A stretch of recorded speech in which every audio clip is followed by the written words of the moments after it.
What's going on, everybody? It is Thursday, July 29th. We're back with episode 17 of the Free as Fuck podcast with Marshall Holmes. Shit. We're here. It's like 7 o'clock, man, Eastern time. Yeah, and there's a lot of stuff happening around us right now. We're going to talk about some of it. And we're gonna see what you think. Maybe we'll do some more Amigo. That was fun too. But yeah, I mean, we were just chatting here before the show, and the mask mandate is definitely prevalent in my head because kids go back to school next Friday. And look, we just sat here like a couple days ago or last week and was like, "Oh, I think they'll have that mask back." And I'm like, "Nah, I didn't bring a mask back." And now they want to bring them back. They're bringing them back. I mean, I'm just, I don't know what they accomplish. I'm not sure if they are some type of people feel comfortable because other people have them on. I would love to know what they actually do. What is the difference in your ability to catch a disease, not catch a disease, having a mask on? And the thing about it is, I've had to wear them. I know. I think you've not even ever bought one or had one or had to wear one.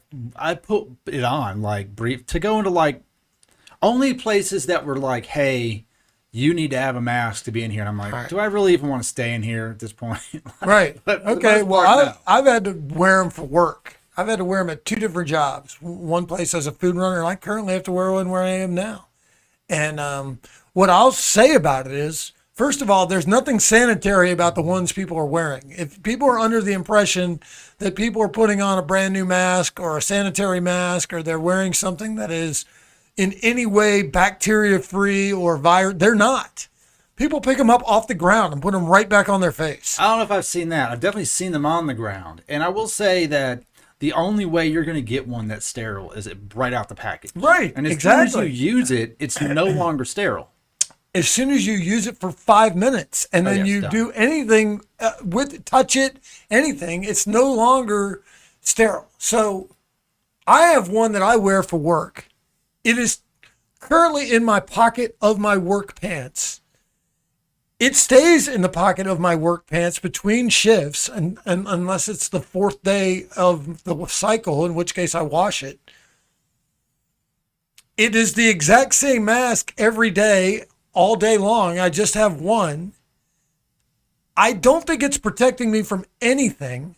I don't feel safer with it on. I definitely cannot fucking breathe with it on. I choke all the time with it on. And of course, when you're choking, you're having a coughing fit and people are like, "What's wrong with that guy?" And I'm like, I'm fucking choking to death because I'm wearing a mask. Because I have this thing impeding my breathing. And I don't understand what people think that the masks accomplish. I know the new variant they say is 1,000 times more transmittable.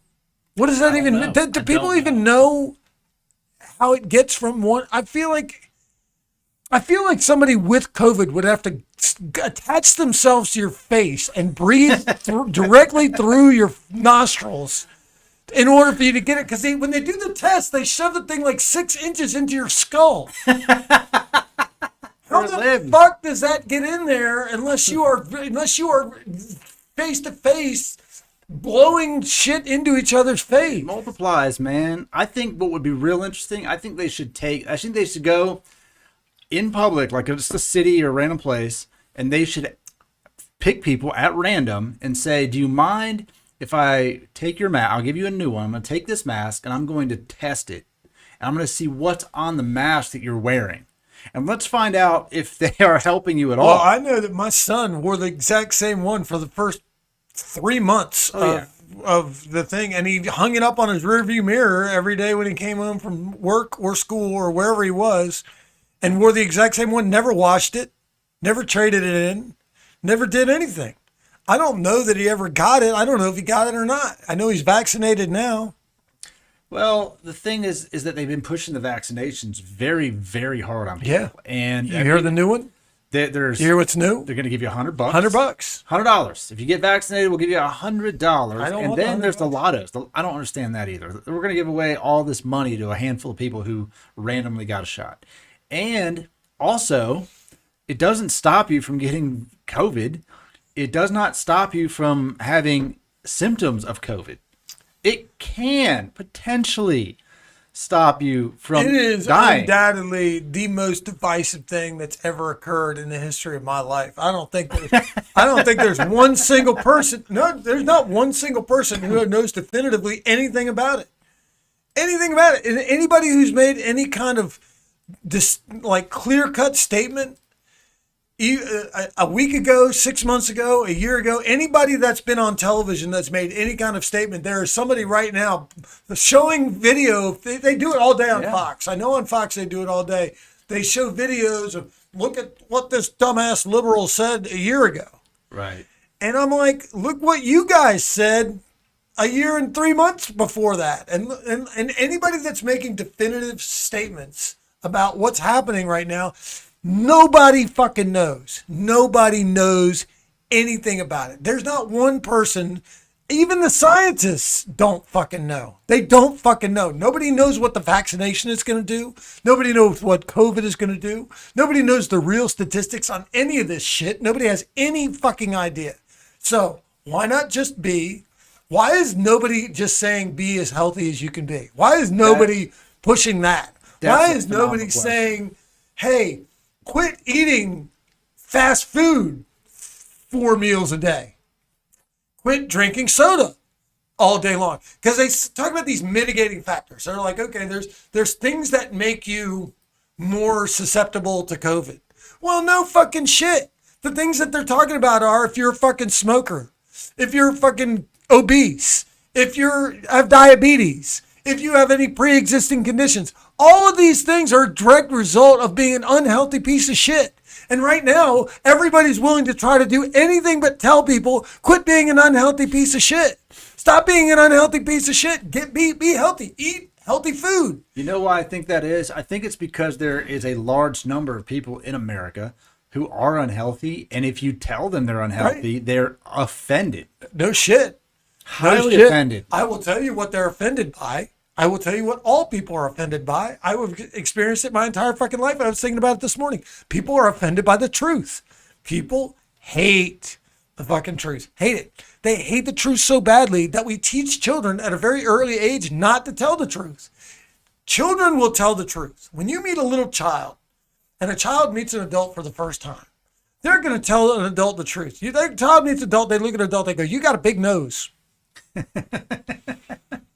And everybody's like, oh, to a guy who has a big nose. He's not saying it just randomly. The kid's like, you got a big nose. Or whatever distinctive thing about the person makes them unique or different, the child will point it out and say something about it because it's shocking and you don't want to tell the kid beforehand not to say anything. So you just cross your fingers and hope.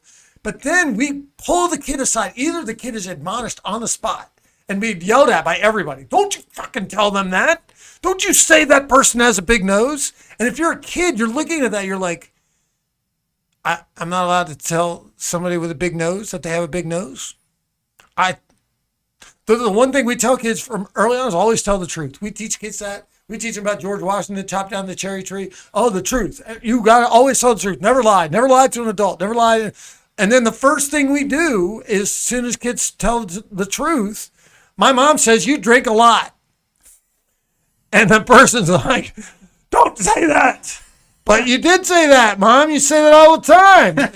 and we're like, you don't say that. You and we teach kids not to tell the truth. So kids learn the lesson early in life, often accompanied with a beating of some kind for telling the truth. And people, the reason the kid can't tell the truth, the reason the kid can't say you have a big nose, the reason the kid can't say that you drink all the time is because people don't want to hear the truth. Go out as an experiment in your own life and tell every single person. I know there was a movie made about this, Liar, Liar, I think it was called, with Jim Carrey. Jim Carrey. He went around and he told the truth for the day.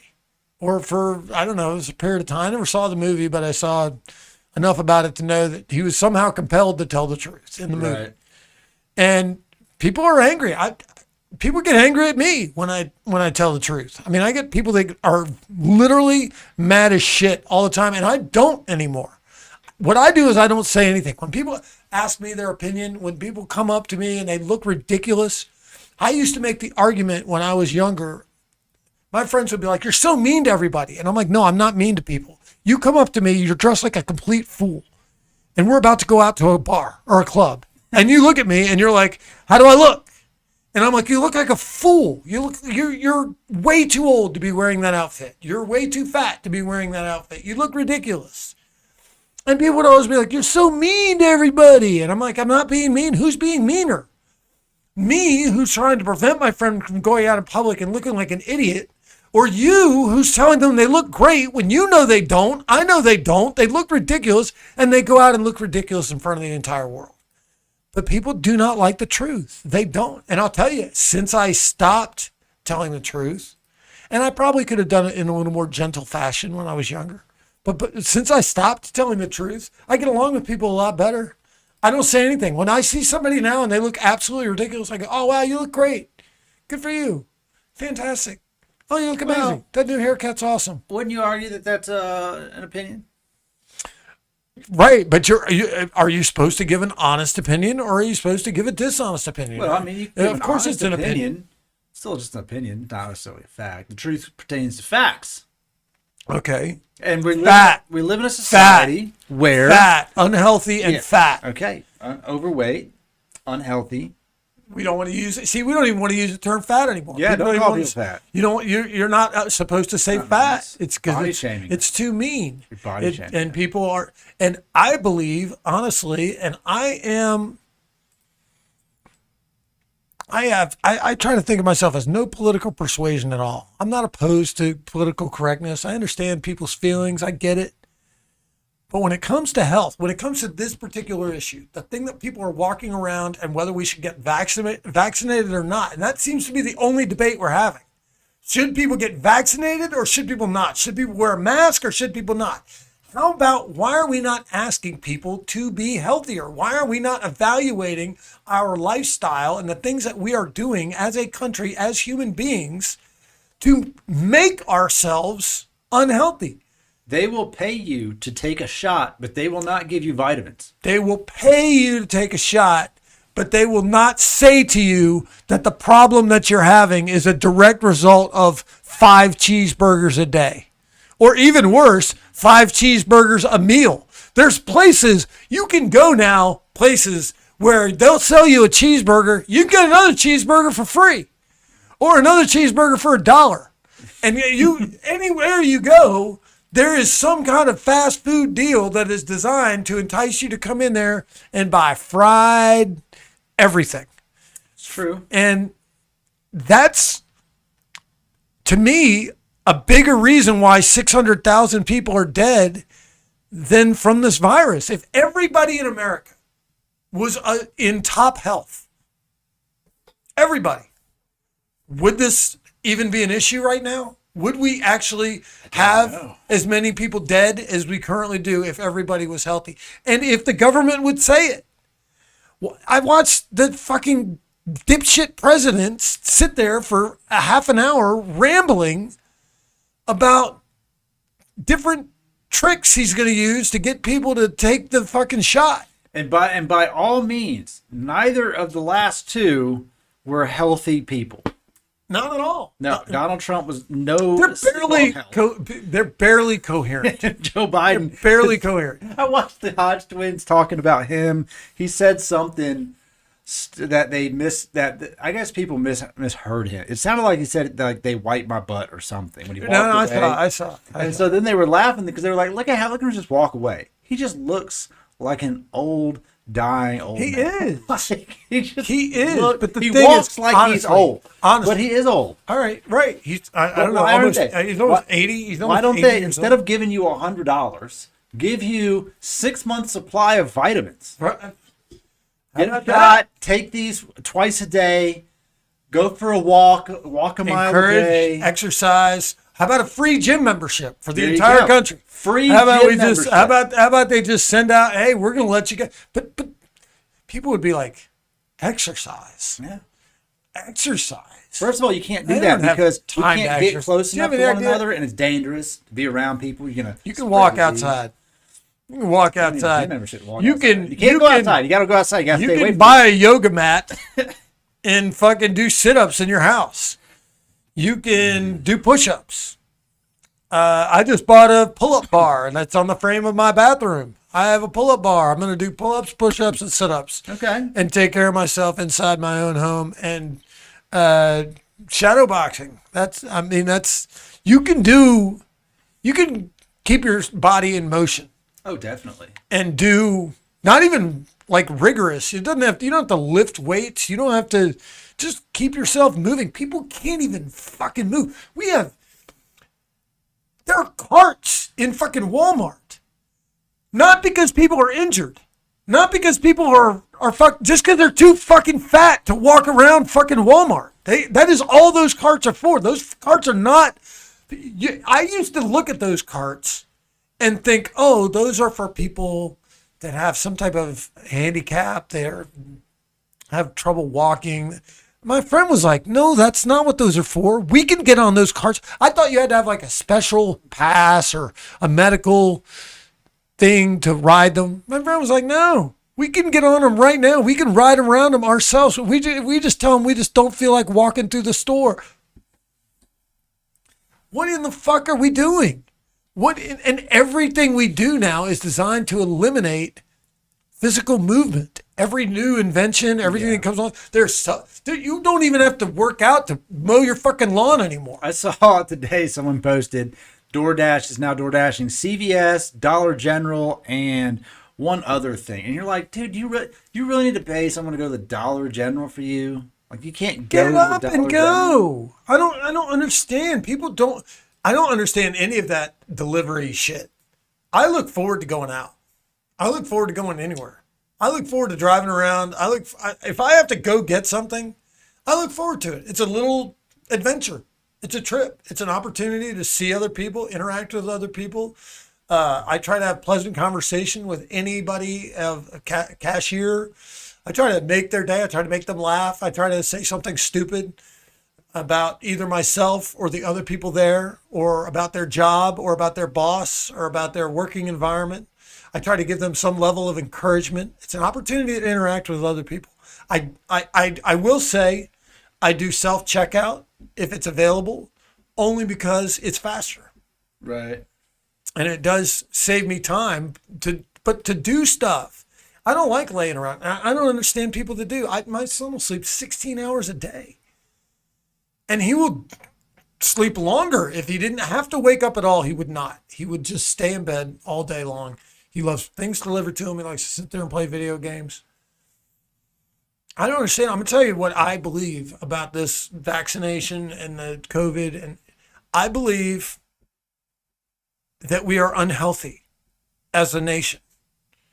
And until somebody is willing to step up and say that truth and speak that truth, and people have to listen and be aware of it, drive into middle America and walk into Wendy's at 3 p.m.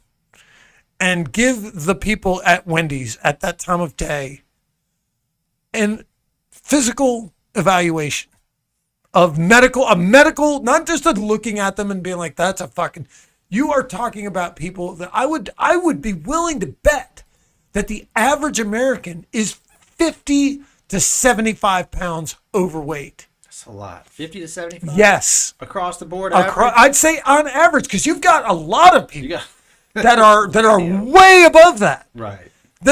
You can look now on a regular basis. When I was younger, man, you saw a fat person once in a while.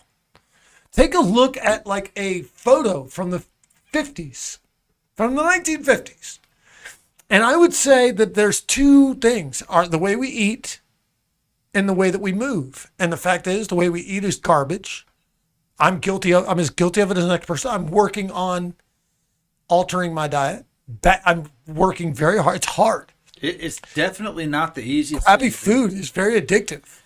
Yeah, I wonder at what point, and I guess maybe it's just people and not wanting to give up our time, but I have to believe that at some, like before there was fast food, people just had restaurants, right? And they cooked you a meal. You ate at home. Okay, well, no, I'm saying like, Because I you lived ate that. at home, right? You ate Okay. at home. You I'm had a saying, meal. Like, You sat down for 3 meals a day. Okay, well, the evolution of the restaurant right? It became like I want to cook a nice meal for you, and I want to get paid for it. Then it was like, well, people don't want to spend that much money. All right, well, we make it a little bit cheaper. All right, well, people don't want to wait. All right, well, make it a little faster. And at some point, we decided that our time no longer meant healthy food to go. Like that, like let's be honest, McDonald's, Burger King, Wendy's, all these places could provide you a healthy People wouldn't buy product it. of their product. They People could. wouldn't buy it. People wouldn't buy it. It Why doesn't not? taste good. Sure it does. I eat healthy food all the time. It tastes great. Dude, I baked chicken the other day in the oven. It was delicious. They Salt try and pepper, all the chicken. times. When Right. McDonald's has offered salads. Yeah, but the problem There's is only they one also offer other garbage. Right, but I'm saying if you don't offer the garbage, people aren't even going to come through the fucking door. Yeah. Go out there, open a healthy restaurant. I think it's some Open a healthy restaurant. See if some it watch point. it. See if it takes off. did. I mean, I would say this: there are healthy restaurants out there owned by some individual who is barely clinging to life. If you are out there and you have opened a healthy restaurant where everything you serve is healthy, fresh food, you're not serving nothing processed. People loved it. Gooey cheese, fatty, fat dripping off of a fried piece of shit. I'll tell you, if I get something fast food, I'll eat from Wendy's, I'll eat from Zaxby's, occasionally Does Burger it make King. you feel like you're eating in a healthier place if you eat at Wendy's? Well, I'll tell you this: the meat tastes like meat, but I only ever get like a double stack with just cheese and ketchup only. So it's just bread, meat, cheese, and ketchup. That's all I get on it, and I'll eat that, and I'm like, that's it. That's about as far as I go down the Wendy's hole. Zaxby's, I'll get a grilled chicken salad, How which is far healthy. down the hole could you go besides Dude. a double stack? Oh, that's just 2 pieces of meat on bread. Right. That's it. Is as bad. I think that's as good as it gets at Wendy's. That's as healthy as it gets. At They have Wendy's, a grilled probably. chicken sandwich. They have a salad. Wendy's has a salad. I eat the salad from Zaxby's, the grilled chicken salad from Zaxby's. I like that. I've never even been to The salad. better, you get more for you. It's like the only thing I eat at Zaxby's, honestly. I mean, you can look at America. Don't take my word for it. Take a look around. Go outside for 10 minutes and look at the people you encounter.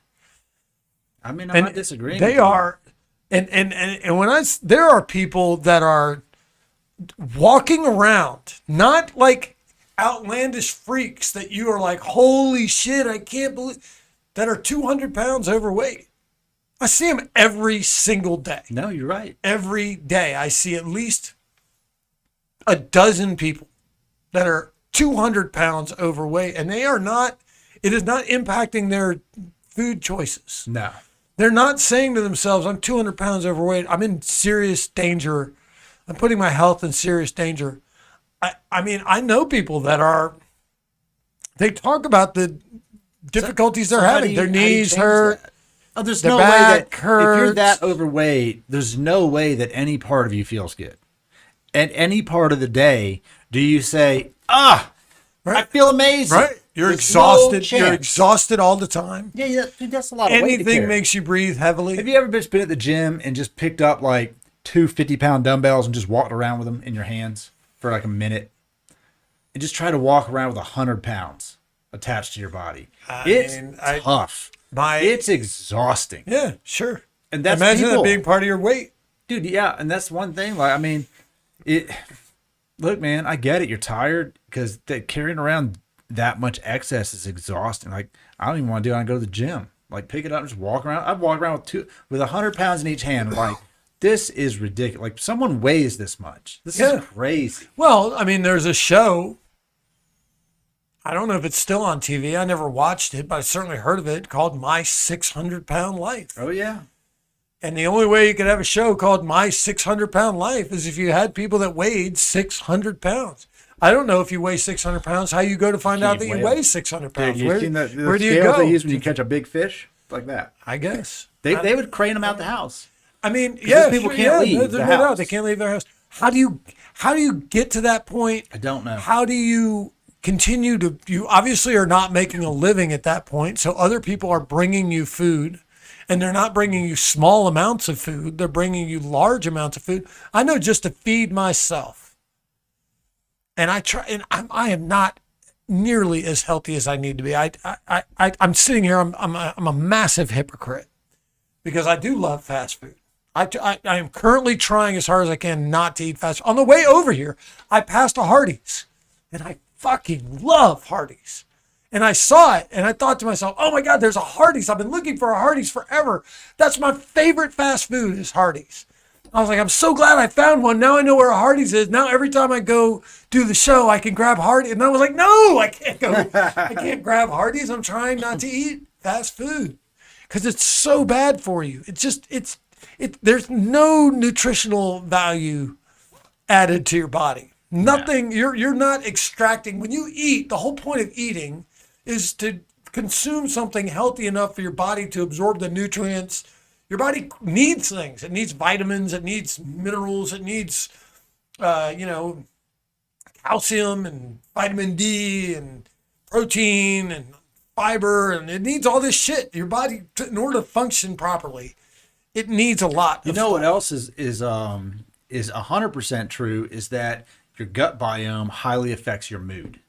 If you eat bad food, it's directly related to your actual mood and the way that you feel. You can tell people are walking around. They're not just fat as shit. They're mean as fuck, dude. Mean, depressive. It definitely has an impact on you. Your gut biome is very important. But why do we not receive that guidance? How on earth? That's an excellent question. How on earth is the president giving a 45-minute speech about what is required for America to get back to good health?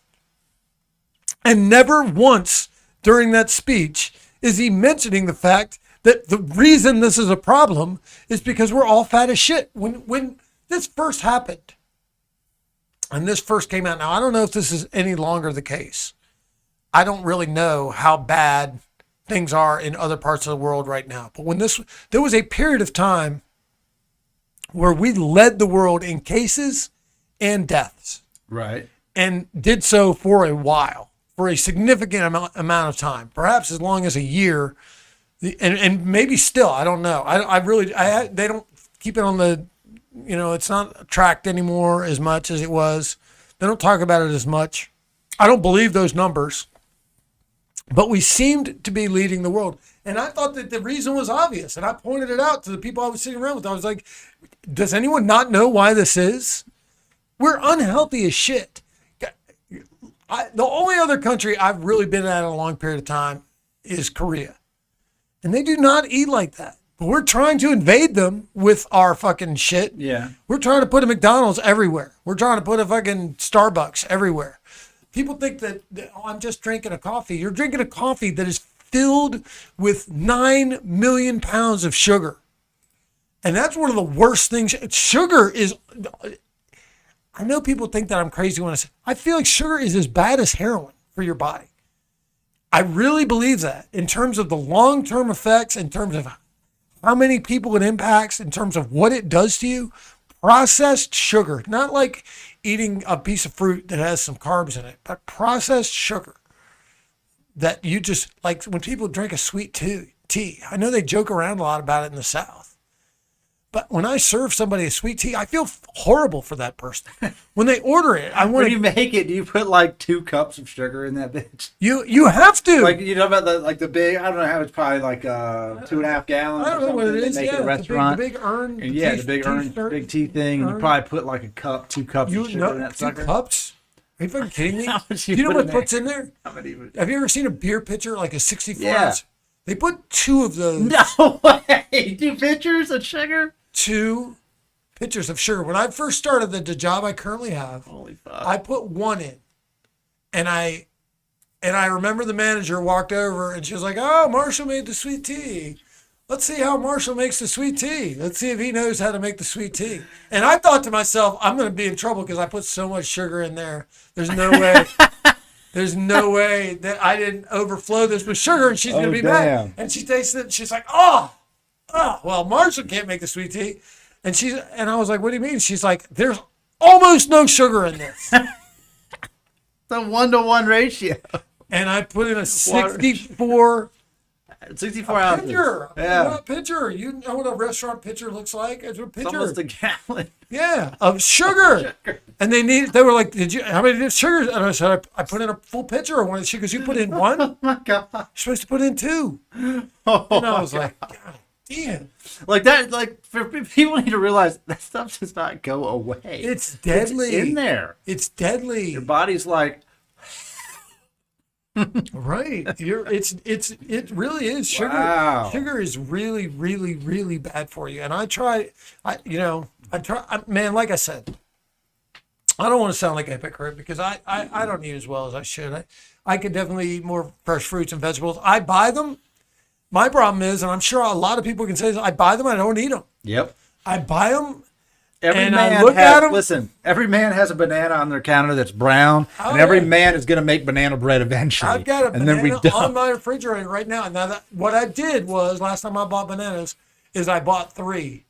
Because buying, like, I used to, when I first was like, oh, bananas, I'll have a banana every day. And I would buy like a bunch of bananas, and then I would end up with, out of 8 bananas, I would end up with 6 dark brown bananas. Yeah. So I now buy 3 bananas, and I just can't choke down that 3rd banana. By the 3rd day, I'm like, man, I don't want to eat another fucking banana. I just don't want another banana. And apples, same thing. I like an apple. I love an apple, but I can eat like an apple a month. I mean, have to cut 'em honestly, up. I don't like to bite into an apple, so I like to cut them up. And it just, I don't know. Apples always sound good, and then you're like, I don't really want to eat this. I'll eat them if it's already cut up like in a party platter. Then I'm like, I've heard oranges aren't even good for you. well, I don't know about Some people that. say that there's too much sugar in orange. I mean, it's citrus. I don't know about there's too much sugar, Oranges, and they're bad for you. oranges just make a mess. And yeah, they're a pain in the ass to try. What do you tear them apart? Do you cut them in wedges? I mean, it's just they're annoying, and I mean, Watermelon's good for you. yeah, I eat watermelon, but I'm telling you, like when you have a choice between different things to eat, I will say I do most of my shopping in Walmart, and the deli is right next to Walmart. And I'll tell you my 2 favorite things in the whole world to eat: fried chicken and macaroni and cheese. And it takes all of the willpower that I have, not because they have the best hot, steaming, creamy, ready to go. You can buy like a 2-quart container of mac and cheese, and I can eat that in like 3 minutes. All by myself. Man, oh man, this No boy's problem. eating Walmart mac and cheese. I have a hard time eating horrible. mac and cheese from horrible. almost anywhere. There's a guy down the street here, got this little barbecue joint on the way to the lake, little shack, and he makes some mean mac and cheese with bacon in it. It's so good. But I get it. I mean, look, I like that. I'm weak. I'm a weak. And the fried chicken, they say that'll literally kill you. Like I don't know about that. if you just eat, breaded. it's one of the worst, and it's fried. Yeah, but It's filled with fat. It's it filled pumps it with full fat. of fat inside the food. I think that grilled Grill's way is better. way better for Oh, you. way better. I mean, no doubt that it's way better for you. But the You just don't breading, want to take time to do the it. breading and all the fat that it absorbs and all the fat that the meat absorbs from the frying, it's I will it's say very this. bad for you. Lately, I've had this urge, this craving to go get a KFC piece of chicken.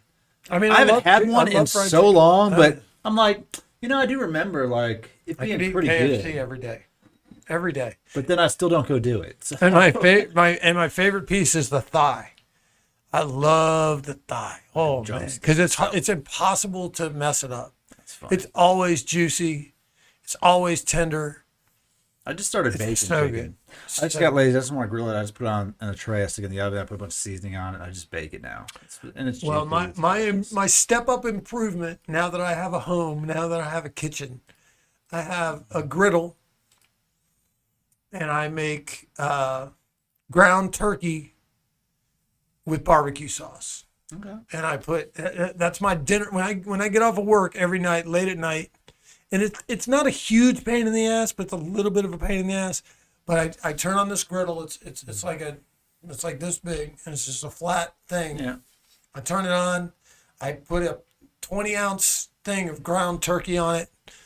Sit there with the spatula and mix it all up, and then I put some Uncle Ray's I think, barbecue sauce on there, which I don't know if that makes it, but I can't, you can't just eat it plain. It literally, ground turkey has no flavor to it at all. It's like eating cardboard. It's not bad, but it's not, there's nothing to it. So I just drizzle some. I'm going to challenge sauce. you to try this. Go there. I like Kroger more so for the pricing than anything else, but they sell these, it's shaved chicken, and they have shaved steak, little packs. They probably have it at Walmart too, but it's already like shaved, like making Phillies and stuff. Dude, that makes a really good taco. And it's easy on a grill. I don't eat bread. You don't have to eat bread. You can make nachos. Taco, a nacho, a tortilla is bread. It is a raw chip. It's flat. It's just a fried bread. Yeah, it's delicious. I mean, no, it's good, man. You do So not have to make convince one without it. Just use it, man. try to It's good. eat Buffalo chicken. My breakfast is scrambled eggs with sausage, mixed together, That's good for you. and then I eat protein shakes. So when I was hitting the gym 2 hours a day, 7 days a week, I would eat about a dozen eggs a day. I'd eat about 6 in the morning and 6 at night. Yeah, I with ate a lot of eggs. sausage or bacon or pancakes. I could pound. Well, the pancake. I mean, the pancakes. Even you're not. You have to get protein pancakes, which is probably bullshit. I guess. At the same time, I mean, I don't have like a stack of pancakes, but if I wanted something sweet, it's a good little treat for you. Also, it's, for me, I don't have a dishwasher, so it's a lot of cleanup. So I try to keep things really, really simple. I just use the griddle. I make that a mess. I have one bowl. I hate stacks of dishes. I hate the bugs that come with stacks of dishes. So I try to make something that's not enough of a mess that I can't just quickly go in there and clean it up. But I'm just saying, like, in terms of what's happening right now in the world, we could be healthier. We should be healthier. That should be the focus. That I don't understand why that's not first and foremost what people are talking about, because I really do believe that's the biggest issue. I may or may not have already had COVID. I don't know. But I'm not getting vaccinated if they offer me $1,000. In fact, I would wonder, why on earth are you trying so hard to get me to put this vaccine in my fucking body? By the way, just so you know, I would love to know how much profit is being made by the vaccination company per vaccine going into a human being, because that's why. Anytime in my life you've ever had to trace why the government is behind something, whether it's a war, infrastructure, let's be completely honest. The government doesn't give a fuck about our roads. They don't care. They don't care if your tire goes flat from hitting a pothole. They don't give a fuck. They don't care if somebody drives over a bridge and it falls down. They don't give a shit. They don't fucking care. People die every day. They kill people every day. They don't give a fuck. If you think that the government gives a shit about infrastructure because they're worried about the roads that we drive on or the fucking bridges that we are on, they don't give a shit. They do not give one flying fuck. Even the people, you want to know what really would make the government start doing things right? And I know this is going to make me sound like I'm 100 years old, but the first thing that we need to do is term limits. There's not one political office that should be allowed to be held for more than one term, period. You look at these people, they are corrupt as fuck. Even you look at somebody like, all right, and I know nobody likes her or some people don't like her outside of her district, but AOC. Let's take an AOC for an example. She's one of the youngest. She's one of the youngest people in Congress. By the time she's on her third term, she will no longer be a former bartender who is stepped out of nowhere to make big changes in the world. She is going to become addicted to power, addicted to her media exposure, addicted to her fame, addicted to all the things, the niceties that come with that office. I'm sure she's experiencing them already. She's making way more money than she's ever made. She has every single person in the world paying attention to every single word that comes out of her mouth. And I would love to see new people with new ideas come around every single election cycle. Why are we allowing people? Why are people in their sixth term in Congress? And how do they go from making their congressional salaries to being millionaires and living in mansions? Very good question. How How do the they fuck go? does that happen? You're on a government salary. You have a limit to what you're making. And yet, look at Mitch McConnell. He's worth like $27 million. He's never been anything but a fucking elected official. How is that possible? It's not possible unless people are bribing the fucking shit out of him. I'm gonna look it up. What's his Yeah. net worth? What It's is the second thing if you type Mitch McConnell in Google? Net worth. what's his net worth? $22.5 million as of 2014. So Okay, it's well, probably I close heard, to I $30 heard million. 27 million. That was the figure that I heard. I heard he was worth $27 million. Now, Look, man, they're where is that money coming from? Where in the fuck is Mitch McConnell getting $27 million? I don't know. He's been in politics and been a guy doing his whatever as long as I've been alive. Let's see, political. Let's see. When was he? He has served since 1985. Okay, that's 35 fucking years. 35 years. 35 years, and he's worth $27 million. How in the fuck? Somebody explain that to me. Off their because they constantly give themselves raises. They don't pay for shit. Everything's Okay, he has not made $27 million in salary. What they do is they invest in businesses, and then they go on TV, and then they pump the shit out of that business and then dump it. They have to. They gotta pump and dump it. You know. I mean, that's probably one of the most corrupt things in the history of see it our all the country. time show and it's up. happening right in front of our faces. I see He's it on not the a Discords. He's not a guy hiding in the shadows. I see it all the time. They go, "Oh, these people." Well, Nancy Pelosi and her husband bought a bunch of this stock. Why did they buy a bunch of that stock? Oh, well, they're going to go do some deal, and that stock's about to go up Absolutely. 12%. No doubt. You're like, Right. it's not insider Absolutely. trading. They're not insider, but they're going to do something.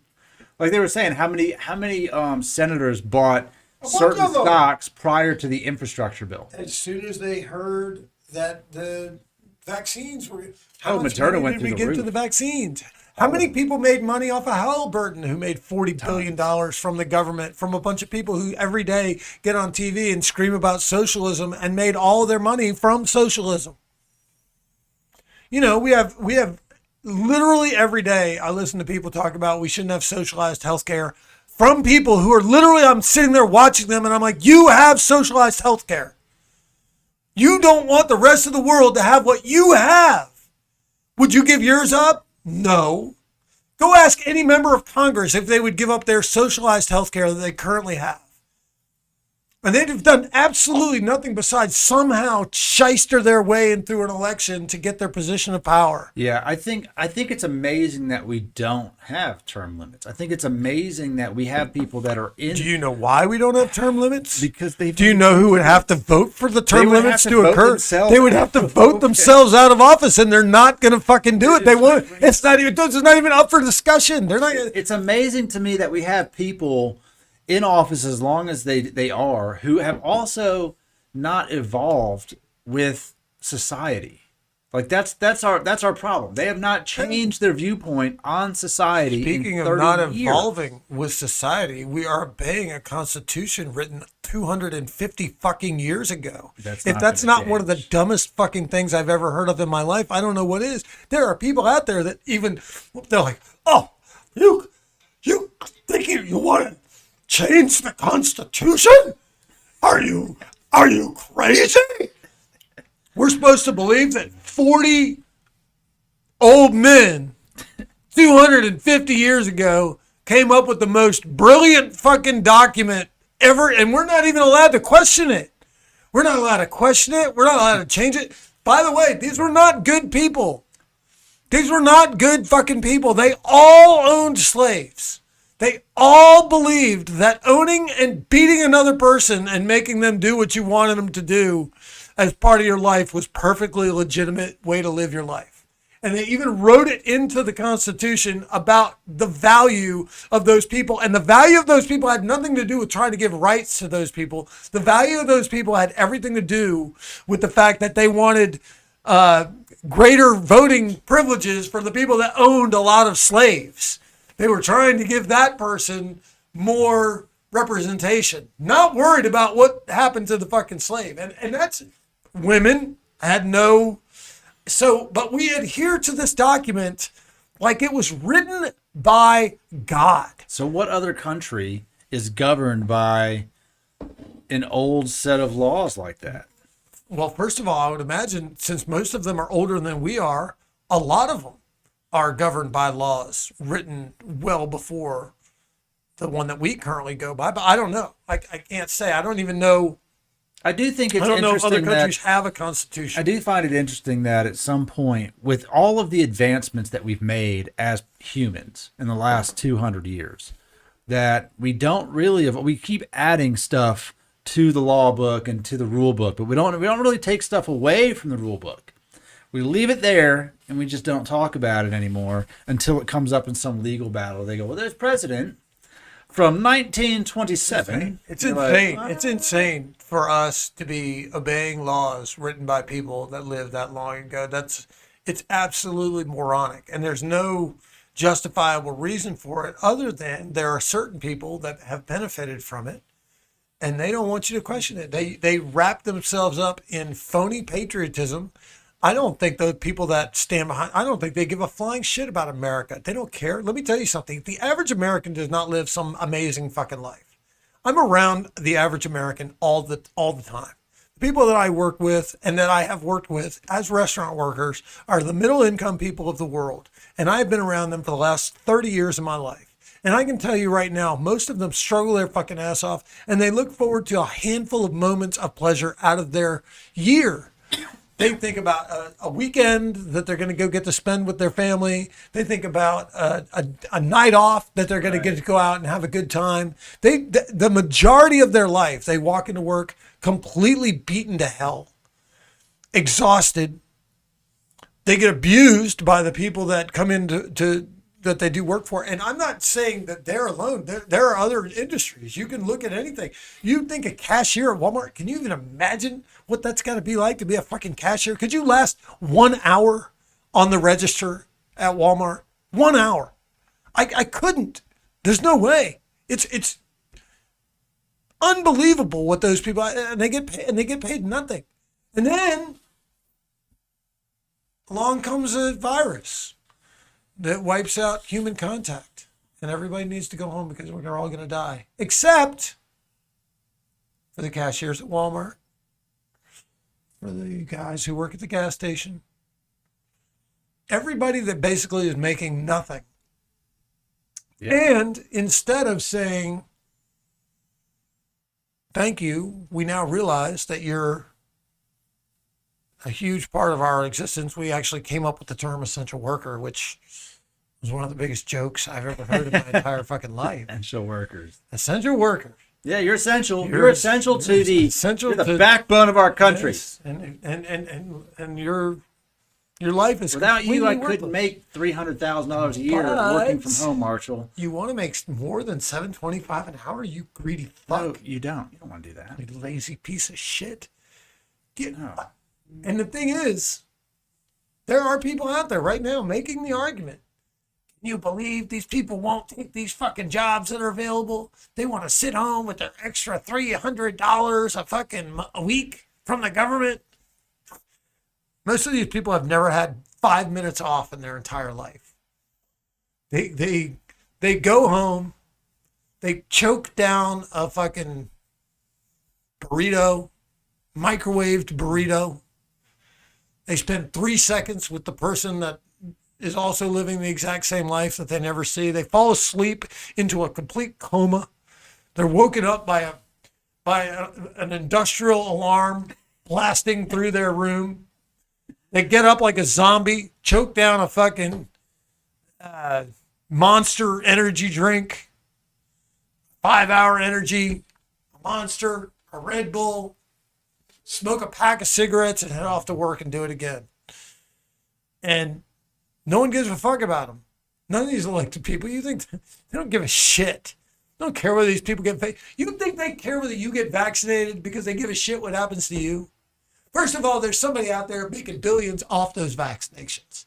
There's people out there making so much fucking money. They want to keep making money off of them. Anytime in my life that I've watched something happen in this country, every single time you can always trace it back to somebody who's making an ass load of fucking money. Why the fuck did we go into Iraq after 9/11? Why did we go into Iraq? What the fuck? Everyone, they convinced people that Iraq had something to do with 9/11 because there's a lot of Americans that are too fucking stupid to even realize that Iraq and Saudi Arabia are two different fucking countries. They don't even know that. All of the fucking 9/11 attackers were Saudi Arabian. All of them. They're our fucking allies, supposedly. And they're the ones who fucking attacked us. And we went into Iraq, and there were people that, they made songs. You want to know why I don't like that country song? You Mr. whatever his name is, right. Black Bear, whatever the fuck his name is. I didn't like it. He doesn't like the fact that I don't like that song. I'll tell you why I don't like that song. Because back when everyone was telling me that I was not a patriot because I didn't support the Iraq War, I didn't support the Iraq War because I am a fucking patriot. I didn't support the Iraq War because I fucking love this goddamn country. And I was pissed off that there were people out there profiting off the lives of our fucking soldiers. And it fucking infuriated me. And if you go back in the history of America, you could look at every single fucking thing that we have ever done in our history. And there's always been somebody who has made a shitload of fucking money off the death of Americans.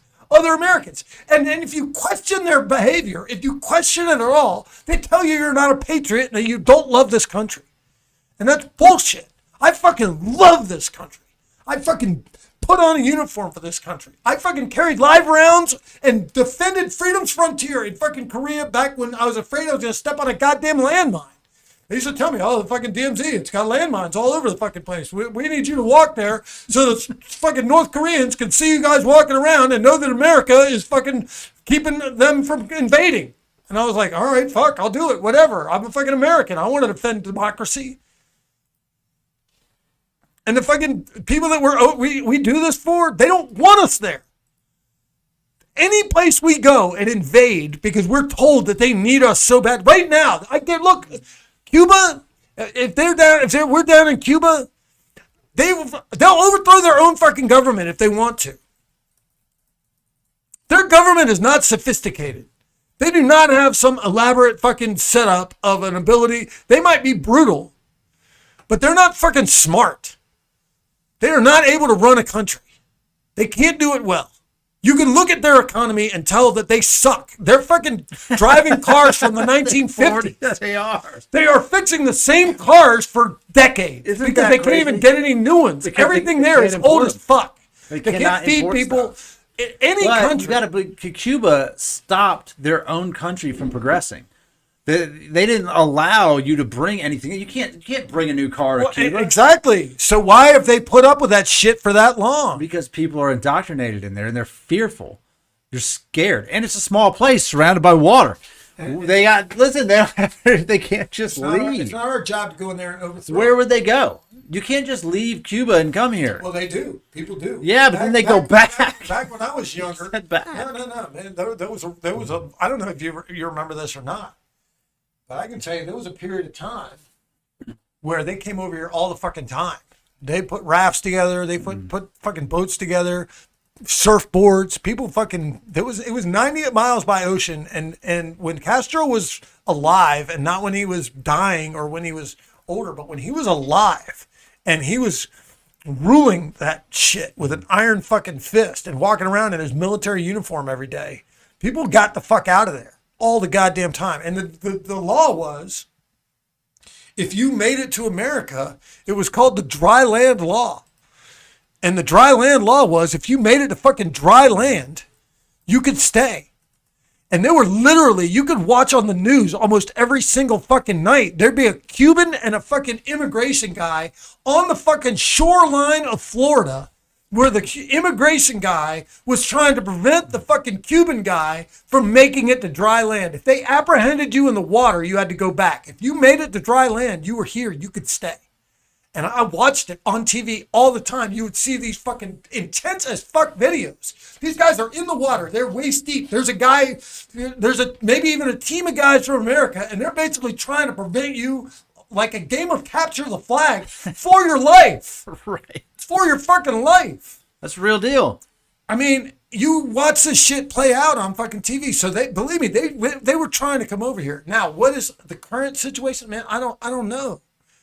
I can tell you what. What happened in Venezuela like 2 years ago? They uprose against the government in Venezuela. I mean, and how did that play out? Is there even a government in Venezuela. Yeah, there when was. people say that Dude, you need to go watch the there's a documentary on chicken companies in Venezuela. It is fascinating. You want to talk about some crazy shit? Chicken. I'm talking about just like the chicken we eat in our stores. Right. The amount of chicken processed through Venezuela and how corrupt the entire government of Venezuela was. Sure it is. And how, it was like 80% There of is the no world's chicken. There is no government over there. And how much people they go to the cops. Dude, Go to the it's cops unbelievable. because they've been robbed or mugged or raped or beaten or whatever, and the cops rob like them me and too. mug them and beat them too. Yeah, what about that? I don't know. I don't think it was Venezuela, but there's a good prison doc about a prison that ruled itself. They went in there. They had guns in the prison. The prisoners had I guns, believe you. and the guards just stayed out. Right. They stayed away. No, And then I at one believe you. point, they sent their military in there to kind of defuse the situation, and were defeated by the prisoners. I The think- prisoners were like, "Fuck this," and some of them stayed. Some of them just they stayed in prison. They did their bid, but they ruled themselves. There was nobody overseeing. If you went in there, you're in there now, Right. And if you want to leave, the only stopping the other prisoners. Like, what the fuck? Watch Apocalypse Now. There's a scene in Apocalypse Now. The movie, basically, for those of you who've never watched it, the premise of the movie is Martin Sheen is driving down a river in Vietnam to find a Green Beret who's gone rogue and is now in charge of this tribe and is invading shit all over Cambodia with this tribe of people, and Martin Sheen's got to go kill him. And while he's making his way down the river, if you've never seen the movie, it's fucking amazing. It's one of the most famous movies ever made. And in the scene, he pulls up at this one military post and he looks at the guys, and the guys he's riding on the boat with down the river are like, well, aren't you going to try to find the guy in charge? And he looks at them and he's like, there's nobody in charge here. And you're thinking about a military organization, and I'm sure that was right. I'm sure at some point there's just nobody in charge. Yeah. We're just over there. We go to fight these wars. We've sent our soldiers off. And here in America, everyone's waving the flag and, oh, we're going to kick some ass and we're going to go do this shit and we're going to go do that shit. And we're going to bring democracy to the rest of the world. We don't even have democracy here. We talk about we're going to install it in other places. But they're not trying to install it. Look, our government doesn't give a flying fuck about our citizens. You really think our government gives a flying fuck about anywhere else, anywhere in the world? They don't give a fuck. The thing is, they make money off of war. And my friend used to ask me, he'd be like, man, I don't understand what you mean when you say that. When you say that America makes money off of war, how does America make money off of war? And I'm like, America doesn't make money off of war. The people that make war products make money off of the war. The people who make bullets, the people who make bombs, the people who make military clothing, the people who make military cars, the people who make military planes, the people who make military tires, the people who make military everything. They make money because we have to spend that money, and we can always justify it because we just look at America and go, we're at war. We need everything. We're at war. Don't you want to be part of the war? Don't you want to help your country win the war? We're trying to win a war. And we do it all the fucking time. We've done it countless times in history. And Americans have woken up to it now, and they're tired of. There are people right now that want us to stay in Afghanistan. They're literally blaming us for what's happening in Afghanistan because we're leaving. They don't want to go over and fight in Afghanistan.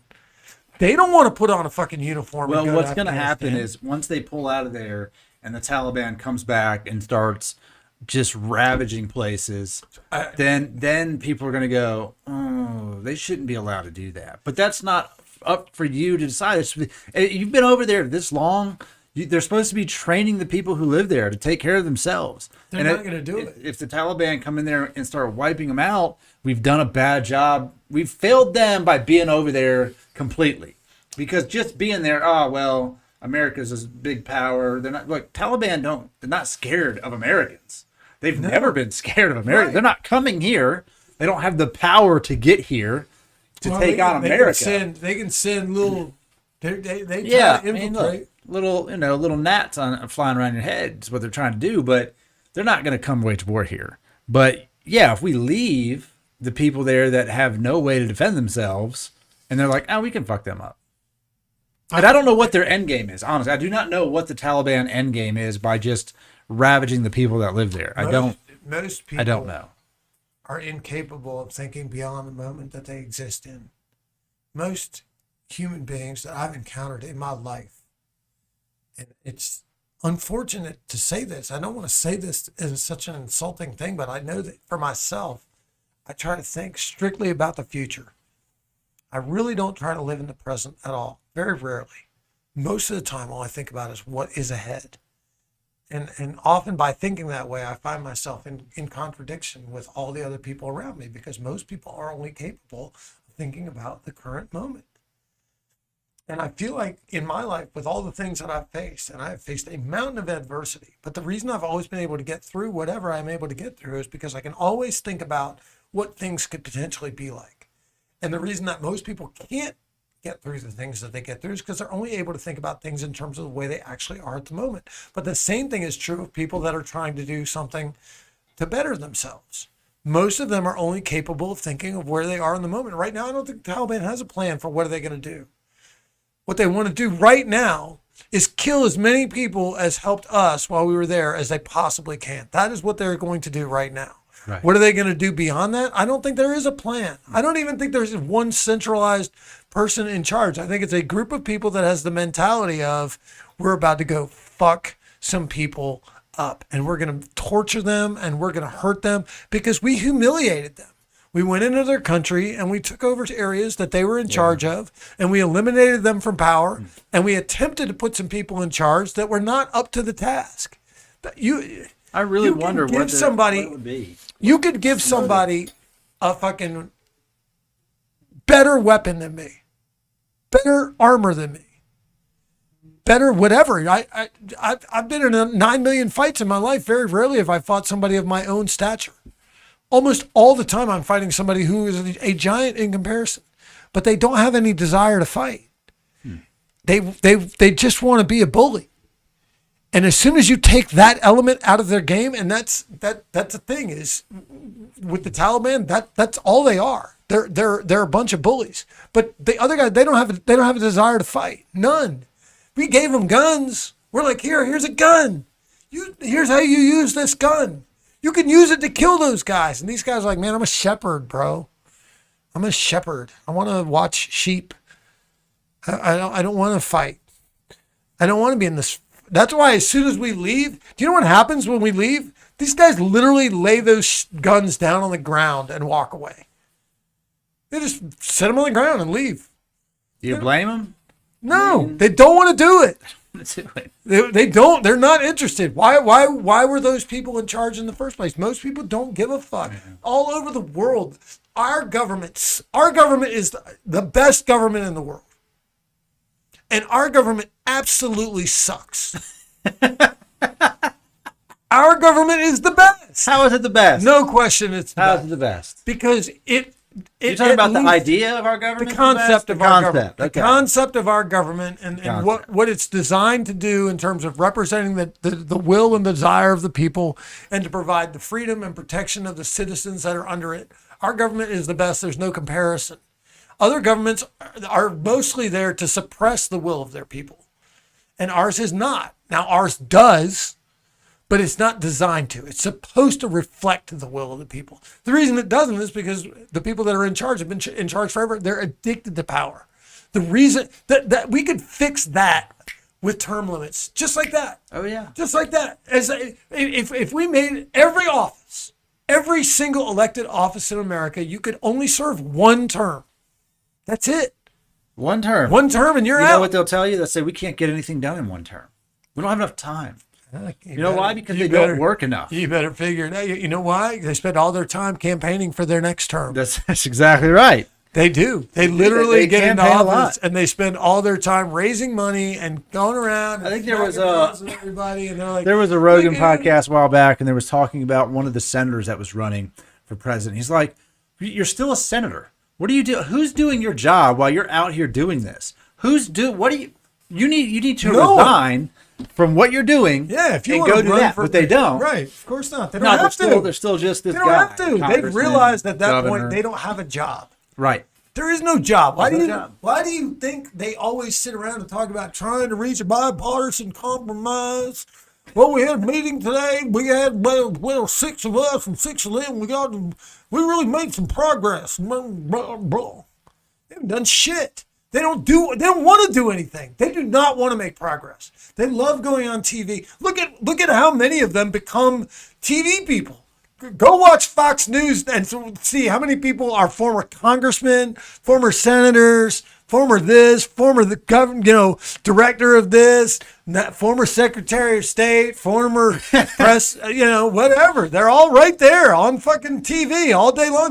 They learned how to do nothing. Yeah, and they're not working at Quick Trip. And it's sure fuck not. They don't have to do. And Now the they just talk funniest about thing to doing me stuff about they it didn't do. is these are the people that convince the everyday working American to be mad about laziness, and they are the laziest fucking people on the face of the earth. They don't do anything ever. They accomplish nothing. We're gonna watch right now. They have a 1-6 commission, and for the next 6 months. They're going to bring people on TV every day, and they're going to interview the people on TV. And then after they interview the people all day on TV, Fox News is going to say all of the people that were lying, anybody that said anything bad about the president is lying. And all the people on MSNBC are going to say, no, all the people that are defending the president are lying. And they're going to keep going. And they're getting paid to do it. They're probably raising money off of it. I'm sure. There's no doubt in my mind. They're sending out emails. Did you see me today at the commission? I was at the commission. I was asking important questions. I'm getting to the bottom of the problem. I'm solving this. We're going to prevent this from ever happening again. They don't want to solve anything. They don't want to ask solve you this: if people got upset with things that were happening in legislature, in the government, and on their own did that again, how would you feel about that? What do you mean? Let's say like lawmakers are in there, something comes up. Let's just say it was, for argumentative sake, it was just the infrastructure bill. All right, infrastructure. Right, they're going to pass this bill, and a lot of people are very upset about what they're doing. Very upset about it. Americans are upset. Americans, yes, are very upset. And so what are your courses of action? You can not vote for those people. You can protest. What if you go back and you say, all right, we're going to protest and storm Washington. We're done with you fucks. And we storm it. Again, off for a different reason other than why they did it the first time. Well, I'll just use the different example of is the something problem- that actually happened. Okay, is the problem the fact that they stormed the Capitol, or is the problem the reason that they stormed the Capitol?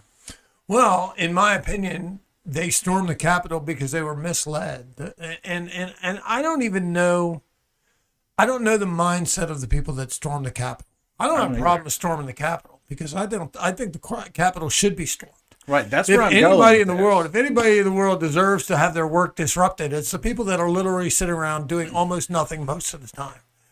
And they're supposed to be, and they're getting paid handsomely to do it, and they're very well taken care of. They've got limo ride drivers, they've got offices, they've got staffs, they've got everybody they could possibly have, and they have everything they could possibly need, and they literally get nothing done.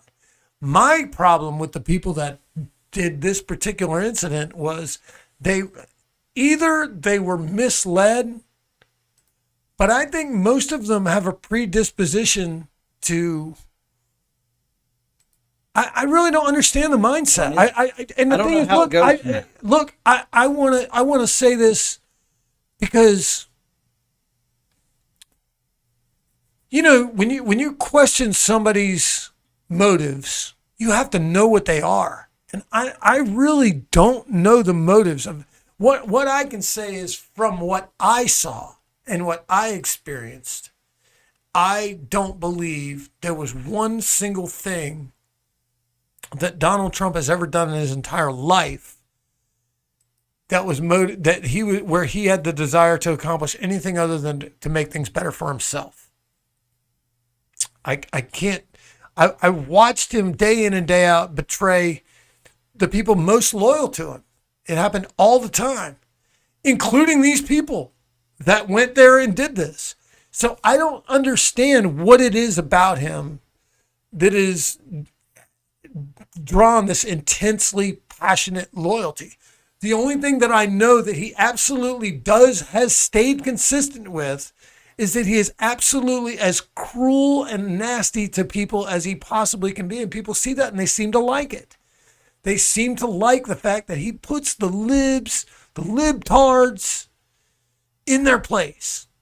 They're smug and they hate America and he loves America. And every word out of his mouth is filled with hatred towards liberals. And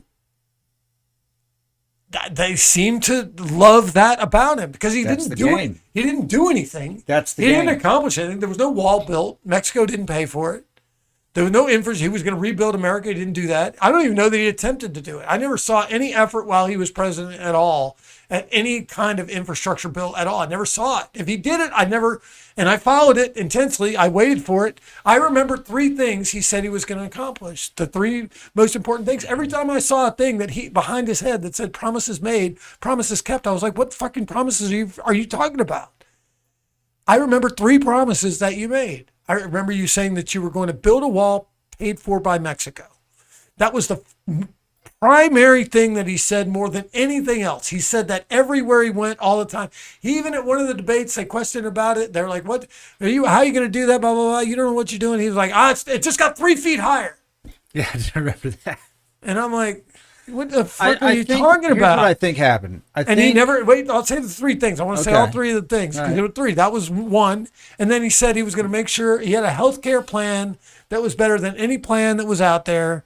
It was going to be a great healthcare plan. It was going to take care of everybody. All he needed to do was repeal and replace Obamacare, which I've heard Republicans say for 8 years. We're going to repeal and replace that. Everybody that ran for office as a Republican prior to Trump becoming president, that was their whole pitch. We're going to repeal and replace Obamacare. I would love to play a video of all the people who said that. And then they got power. They had the full power. They had the presidency, the Senate, and the Congress. They had no plan. They had no plan. They not only didn't have a new plan, they couldn't even agree to get rid of the old plan because they knew if they got rid of the old plan, they'd have to show their plan, and they had no plan. And it was all made up. That was a complete fucking lie. That was a lie. And the people that support him, they don't even want to call him out on that lie. They want to act like that didn't even happen. Find a Republican right now that will say repeal and replace. Find one that will say that. They will not say it. They said it 50 times when they knew that they could not pass their repeal and replace structure. 50 times they created a repeal and replace bill to be voted on by a Senate that they knew it would never pass, to repeal it, knowing that it wouldn't pass. And as soon as they had the ability to pass it, they couldn't pass anything. And yet 50 times, I'm not making this up. This is 50 different times. These motherfuckers. Okay, I'm going to Google it. Look it up. 50 times they presented a package to repeal and replace Obamacare when they didn't have the authority to do it and they knew it wouldn't pass. And when they were done and they got the power and they had all the people in place that they needed to do it, they couldn't do it. And because all those 50 times were completely made up. It's made up bullshit. They were just fucking lying the whole time. Promises made, promises kept. My ass. It's a lot. It's a lot of times. Yeah. Maximum. I'd have to count all that. It's too much effort. Maximum 50 effort. times. That's a lot. I think what happened with Trump is simple. I think that Trump went into the presidency on 2 accords. One is that he generally think people liked him. And a lot of people did like him going into his run for office. He wasn't a hated person all around the world. People liked him. And I think the second part of it is that I think he actually did believe that he wanted to do something good for the country. Because for where he was at in his life, there's no reason to do this job. No reason. I think you're wrong. I think he was on the verge of some serious financial problems. I don't think Donald Trump will ever have a financial problem. I think you should take a look at where all of his properties were in terms of what they were experiencing. Don't think it matters. They were all almost every single project he was working on was on the brink of bankruptcy. Doesn't matter. You could bankrupt him. Wouldn't matter. Wouldn't affect him at all. I don't think it would. Him running for president made him no additional money. Absolutely, it did. No way. No question. No chance.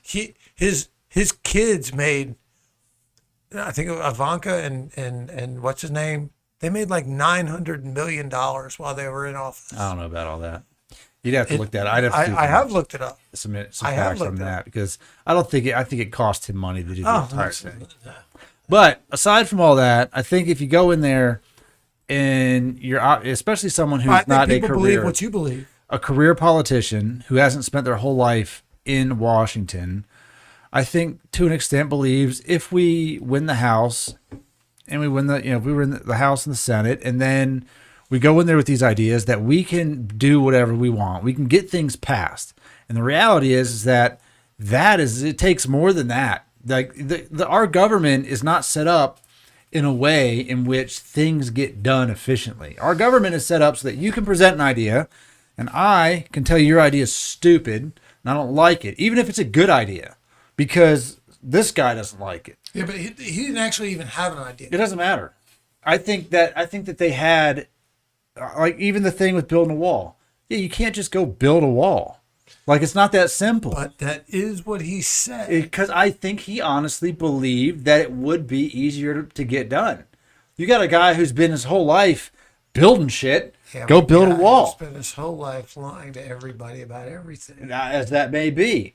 And look, you look at it, the healthcare and say, okay, you say, all right, well, we don't like what Obama did. We can do a better one. We get rid of that. All right, well, guess what? It's not so simple. Then you have to present something new that everyone agrees on, which is impossible. There's too many people that disagree with you. Right. And he learned real fast. I agree with you. But that is what he said he was going to do. On the other side of that is half the entire country spent all his presidency throwing everything they could at him to get him out of office. So now you just wake up every day defending yourself. So and look, no one's throwing shit at Biden. There's no hookers coming out the woodwork. There's not hookers throwing shit at him. People are throwing shit at him. The only thing we're throwing at him is he's old. He doesn't know what's going on around him. He's not going to make it. That's not real. That's not real scandals. That's just reality. They're throwing actual things that are happening at him. There's violent crime happening all over the country. There's but look, he doesn't care. There's an article right here. I was going to do this one on my TMF one right here. This just happened. 2 Colorado police officers are investigated after a violent arrest. And I read this. And it's terrifying to know that these 2 cops did this to this person. And guess what Biden's going to do about it? Nothing. Well, Biden's the president. His job is not to prosecute cops. It's not his job to prosecute the cops. His job is to make sure that through legislation this doesn't happen. Because when it happened under Trump, it's Trump's problem. If you do not come out as the president and say something, tell me the story. What happened? They pulled this guy out here and he beat the guy. I mean, what was it was on suspicion of trespassing. That's what they go up to mess with this guy about. And he is caught on camera saying that he wanted to kill him. The man was repeatedly saying, "You're killing me, bro. I need water. If you move, I will shoot you," he says. The officer says repeatedly, "Stop fighting." The man's crying, "I need water." And then down here, it was said somewhere that the guy said the other officer wasn't there. "I was going to shoot him, but I didn't know if I had a round in it or not." So he's pistol whipping this guy. This is off of a trespassing. Like, hardly even criminal. Is the video on there?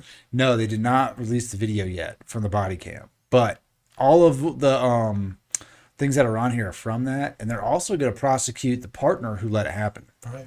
Well, they should. But I mean, this stuff still happens every day, and there's no like, oh, Joe Biden, everything good, man, get vaccinated. Wait till the video comes out. When the video comes out, it's very different. I don't think he's going to say shit. The report is always very different than the video. All Biden said in his speech yesterday was that he would like America to start producing more things. He needs more jobs. We need more workers. More jobs. We need to produce stuff in America. I'm not defending Biden. You can't have the chip shortage. Biden, I'm not gonna. There's a chip shortage because things, I'm going to tell you that I think that our government in general is corrupt as fuck. They're just corrupt. The people that are elected, no matter how good their intentions are. I saw a thing today. There's five former Navy SEALs that are all running for Congress, all as Republicans. They did about a 15-minute campaign ad for all five of them this morning on Fox News. Steve Doocy took 2 full segments out of the morning. Full segment of having them all 5 on the air, announce who they are, where they're from, what they're running for, why they want to change America, what they're going to do. Took a commercial break, brought them all back, and full campaign ad for all 5 of these guys running, and they're all running for office for the first time. And I was like, man, how can this even be legal to pretend that this is anything other than a campaign advertisement on a national, one of the most watched television programs in America? You got these, and they were like, if all 5 of us win, we'll flip Congress to Republican. And they were like, this is how important. And I'm just thinking, look, man, I don't even know how being a Navy SEAL necessarily qualifies you to be a congressman. I don't understand how but in the minds of the Fox viewer, I could see them sitting there being like, hell yeah. Yeah. I mean, are they good at shooting a gun? Are they good at launching a military operation? Undoubtedly. I'm sure they are. Guys who play football, who play offensive line, are not necessarily a great quarterback. So, and they're playing the same game. So I find it hard to believe that just because somebody is a Navy SEAL alone, and that's really all they asked each one of them to, they're all 5 up there at one time, and it was the most pure propaganda. I felt like I was watching something in Russia. I really did. And I thought to myself, man, they're doing nothing but talking about these guys love America. They're Navy SEALs. Let's put them in charge. I was like, man, we don't know anything about these guys. Not one thing about them.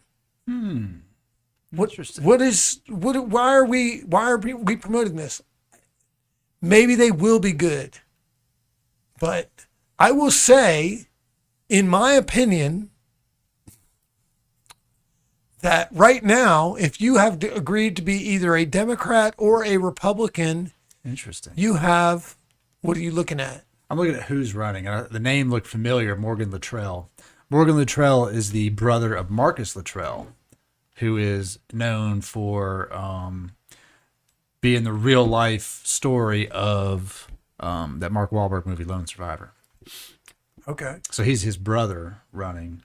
Yeah, no, I get it. Like I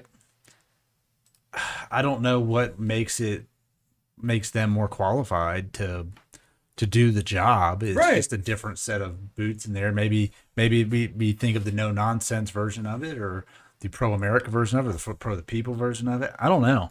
I don't know what makes a good politician. I would like to hear from anybody besides I love America and we're going in the wrong direction, because that's all I've heard from anybody for the past 16. I'll go back further. So you got 4 years of Trump, 8 years of Obama, 4 years of Bush. Who's before Bush? Clinton. Certainly, I have not heard positive things from a majority of Americans about the direction of this country since Ronald Reagan was in charge. And I'm not even a Ronald Reagan fan. The one thing that I will say about Ronald Reagan is while he was president, Americans came together and believed in America. We were in, I don't know how much you remember about that, but Jimmy Carter had, man, and he's a great guy. He's obviously gone on to do great things since he stopped being president, but he wasn't a great president. He just wasn't. He didn't get a lot done. The economy was in the shitter. We were getting embarrassed by Russia on a daily basis. It was humiliating. We were getting humiliated by the Russians all the time. They had a better everything. And they made it obvious that they could beat us at pretty much anything. And we all felt like we should be better than the Russians, but we couldn't beat them. They beat us in basketball. I was like, what the fuck? How are they? We're losing to our basketball team is losing to Russia? What the fuck? And every time there was any kind of skirmish around the world, the Russians would go in there and we would kind of go in there and they would win. And they would beat us and we would get beat. And I was just like, man. But Reagan came along and Reagan was just like, no, not anymore. We're better at everything. I'm about to fucking build up the military. We had fucking Iran had taken our embassy. They'd taken them hostage. Our embassy people had been hostage. They had like 180 people from our embassy had been hostages for a year. And they just kept them. And we couldn't even get them out. We had our people, our American people they would show them all the time on TV with fucking blindfolds and shit. And it just was depressing, man. And Reagan came along and he was like, no, fuck you, man. You're not fucking treating us like that anymore. And he brought people together. Even me, I was not, I was not a conservative. I was not a Reagan fan. I was not a Republican by any means. But I was like, man, he makes us proud. He makes us proud to be an American. And it's been since then, since anyone has brought the whole country together. We had a great opportunity after 9/11 to come together. The country definitely for a minute, just for a minute after 9/11 was like, wow, all right, what are we going to go do? We need to go fuck some people up. We need to go, the people that did this need to be taught a lesson. And what actually happened? Dick Cheney saw it as an opportunity for his buddies at his old company that he worked at to make billions of dollars. And they took us down a road that had absolutely fucking nothing to do with 9/11. But and for the people who called him out on it, like me, I called him out as much as I possibly could at the time, as loud as I could. And you know what people told me? Fuck you, you hate America. Why do you hate this country so much? And I was like, are you fucking crazy? What are you doing? I don't hate this country. I fucking love this country. These guys are lying to you. George Bush, Karl Rove, Dick Cheney. These motherfuckers are making billions of dollars off of your patriotism. And they're lying to you. You know what they said? Does anyone even remember what they said was the reason that we invaded Iraq? Does anyone remember what the reason was, the buildup? They got Colin Powell to go in front of Congress and say, they swore up and down that fucking Saddam Hussein had weapons of mass destruction. That was what they said. That was the term. Weapons of mass destruction. They were like, oh, he's got weapons. He's about to unleash them. He's about to unleash them on America. He's going to unleash his weapons of mass destruction. And I was sitting there and I was like, no, he doesn't. He doesn't have them. He would use them. He's the kind of guy that would use them. And then other people were like, well, when we invaded, he hid them. And I'm like, come on, man. How much fucking sense does that make? If you're Saddam Hussein and you're in Iraq and you've got 40 palaces, you're completely in charge of this country. You can do whatever you want. And somebody invades your country, which, by the way, we had literally no justification for doing so other than the fact that he's a brutal dictator. But let me assure you, there's brutal dictators all over the fucking world. If we were to invade every country that had a brutal dictator in charge, we would have 200 countries to invade. Because there's brutal dictators everywhere. And most people have almost no say in their government. So that would be everywhere. So we invade Iraq. And there were all kinds of people who, in their minds, they truly believed that because it was a Middle Eastern country, they believed that the people that attacked us on 9/11 were the reason we were going in. They were using that was a complete diversion. It was a complete scam run on America. And they told us they had weapons of mass destruction. And then, honest to God, I'm not even lying when I say this. They found 3 trailers in the middle of the desert somewhere while they were there. Because Bush was telling them, like, man, I told these people there was weapons of mass destruction. You better find some fucking weapons of mass destruction. Yellow cake. You need to find it. And they found and they found it was something. They were like, find fucking Yellow something. cake, man. And so they found these 3 trailers that were supposedly mobile labs, and they found traces of some poisonous drug, and they were like, there we go. There's the proof. I'm like, dude, look, if you're Saddam Hussein and you're about to get invaded and you've got weapons of mass destruction, if you've truly had them, now is the time to use them. Gotta hide them. They found Hide them. for future generations to have. We can't use them. We gotta hide them. So literally, Bury 'em. this dude, when they found him in a hole in the ground. They did. He was not looking good when they found him. Yeah, he had gone and hidden in a hole. He didn't look well. And he didn't have them. That was a lie. But you know what? The people that told me that I hated this country and that I wasn't a patriot, they didn't admit they were wrong. They didn't stand up and go, yeah, that was all a lie. Yeah, Cheney's company made $40 billion. Look, anybody who thinks $40 billion isn't a motivation to start a war, think about what you could do with $40 billion. $40 billion. $40 billion. And that's what they made. And I don't even know that that's the total that they made. I know that that's what they had made at one point because they got hired to rebuild the country. Yeah. When we went in there and destroyed everything, they needed a company that could go back and rebuild all the shit that we blew up. And what does that even mean? And they were like, Cheney was sitting right there and he was like, I know a company. No one's sitting here today going, where we should go we should go visit? You've been to Iraq lately? Like, it's phenomenal. Like, we really rebuilt the shit out of Iraq. You should go there. No one's saying that. No, they're not. They're not saying that. It was definitely not rebuilt. And by the way, so that you know, Republicans were telling the whole country, all of America. And by the way, the reason I don't like that song, because during that time they made a bunch of songs about the people who were against that war, calling us all a bunch of unpatriotic people who hate our fucking guts. There was a song called "Have You Forgotten?" And it was about people that were out there protesting the war. And they were like, have you forgotten about them towers to the ground? Have you forgotten how they blew up America? And I was like, that two things had nothing to do with each other. You dumb fucking hillbilly. Goes well together, man. Goes well together. They just made and that's an anger that so obviously what's the is never going to solution? leave me. All right, here's the solution. Because we started talking about this at the very beginning of the conversation. I know. The fucking truth, buddy. The truth. That's the solution. Honest to God. That's the truth. How do you give people the truth and then not have them get super mad? Well, here's how. I would say what we are doing right now, where we are right now. We are starting off with a podcast that has a limited viewership and a limited amount of exposure.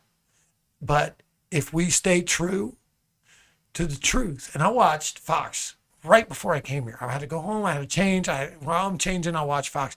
It was filled with just propaganda and lies for like a half an hour. I was just watching all these lies. And I'm like, man, these people have gotten so far off the rails. And you know what they're all laughing about? They all have #1 best-selling books on the New York. They all have best-selling books. They were all laughing about it. They were all joking about it.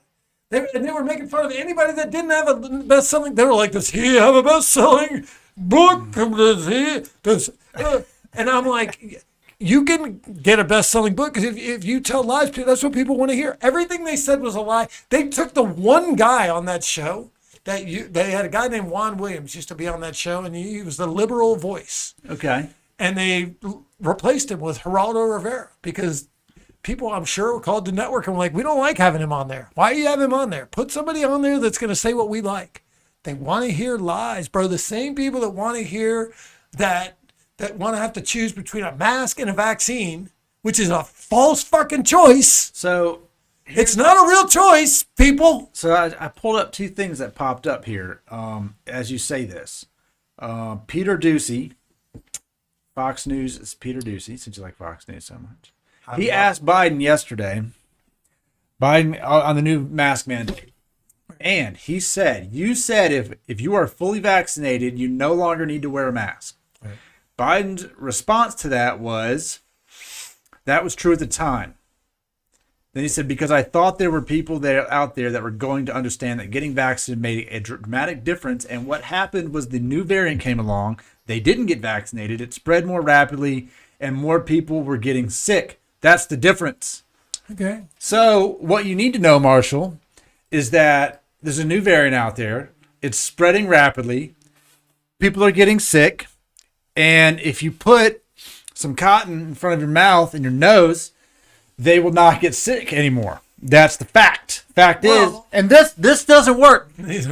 I promise you. I'm trying to. It doesn't work. That's not good If you do this, you must detach it from the shirt and strap it around your face, because that's what they're telling us. They are, right now, here are the two sides. No. Here are the two sides. Here are the two sides. You are either vaccinated or you have to wear a mask. Those are your two choices you're being presented with. Vaccinated. Now, right here. Republican U.S. Representative Nancy Mace of South Carolina told Pelosi, come and get me. She ain't wearing her damn mask.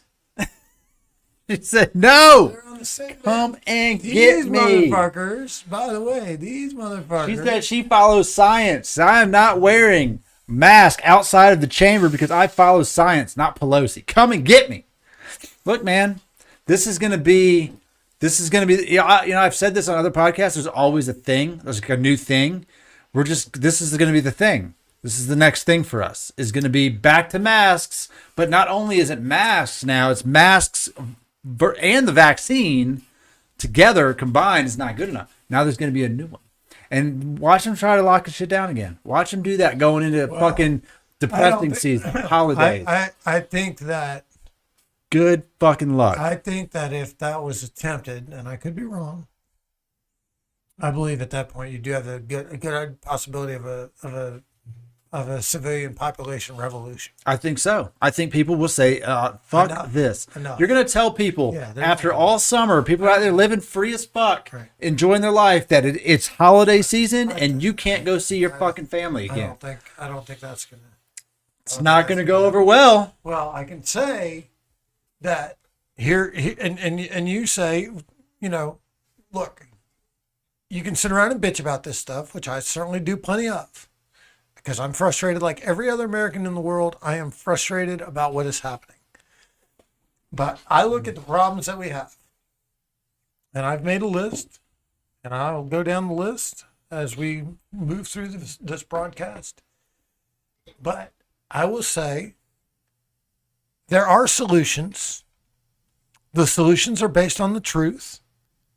The truth in this instance is what's going to protect you? Because here's the thing about all of this. All right, you're vaccinated. You've gotten vaccinated. First of all, the virus mutated. Okay? Peter Ducey, Mr. fucking Peter Ducey, who got his job because his dad was a fucking guy on Fox and Friends. That's his only qualification. He started being on that show when he was 12, by the way. So if you think Peter Ducey got his job because he was the most qualified journalist in America to get a job at the top-rated network in the country, no, he did not. He got his job because his dad is the fucking main guy on Fox and Friends. So, and every day he has a smart-ass question for the fucking White House, and they love it on Fox. They love when he's and even though they are always able to answer his question because he's not as smart as he thinks he is. It's like you ask this question. I remember when I remember Jim Carrey ran for president against Bush midterm when Bush was president and he had started the war and people were against the war, and it was a big thing about who had voted for the war, who had not voted for the war, because when it came time to declare war, there were a lot of people that didn't want to declare war. And there were people that were like, don't declare war, please.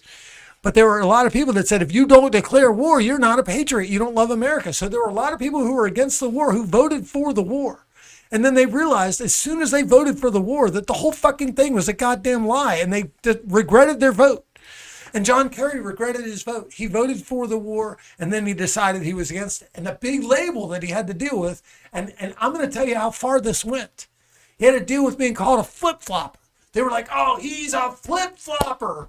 He flip-flopped. He decided this and then he decided this. They literally, at the Republican National Campaign Convention that year, they handed out flip-flops. And I'll never forget watching the videos of these Republicans, these drone Republicans with these mindless zombies sitting there. And I would say to anybody, just like I would say to Peter Ducey, who asked that question today, or any other person.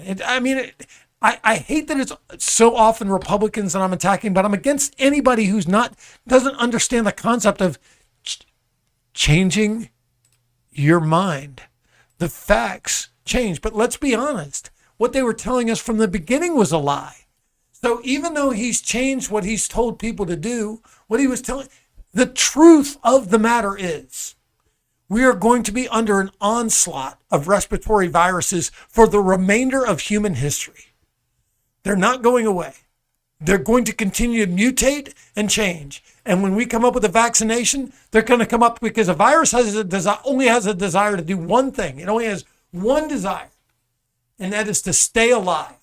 It has no other desire. Do you see this news story here today about this Cape Cod beach outbreak?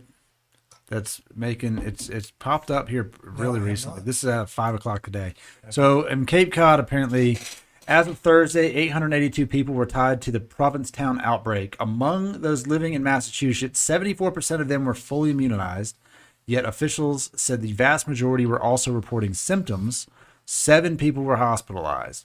So that number, 74% of people are fully vaccinated and are experiencing symptoms. And now they're just going to say, okay, well, this is a new variant, and so... And, the data says it's not, you're going to have to lock them down. They're going to do it. Watch them. They're saying it's in Florida. They don't have all the details, but let's be perfectly clear. Out of 882 people, 0 are dead. Well, and the thing is, all of it is designed to do one thing, buddy. Scare the living piss out of you. If they're going to pay you off, here's what I will tell you. This is just an undeniable fact.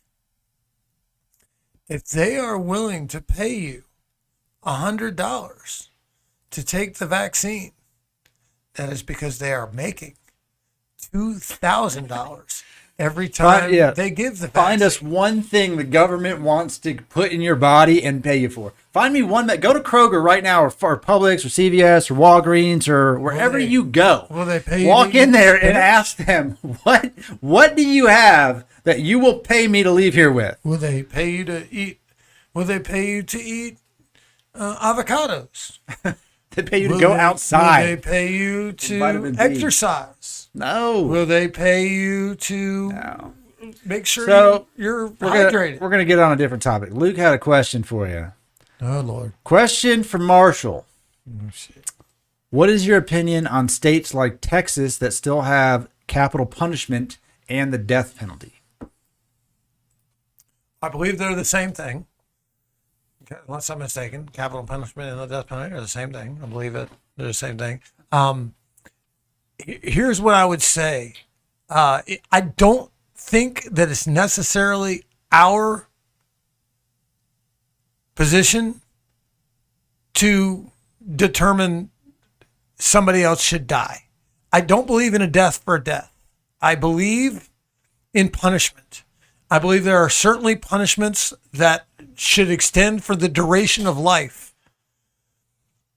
But I also know that no matter how bad of a crime somebody has committed, and I know there are people out there that have committed horrendous crimes, including rape, including murder. There are people out there that have done unspeakable things. But I've just seen too many times in my own life that people are able to redeem themselves in some way.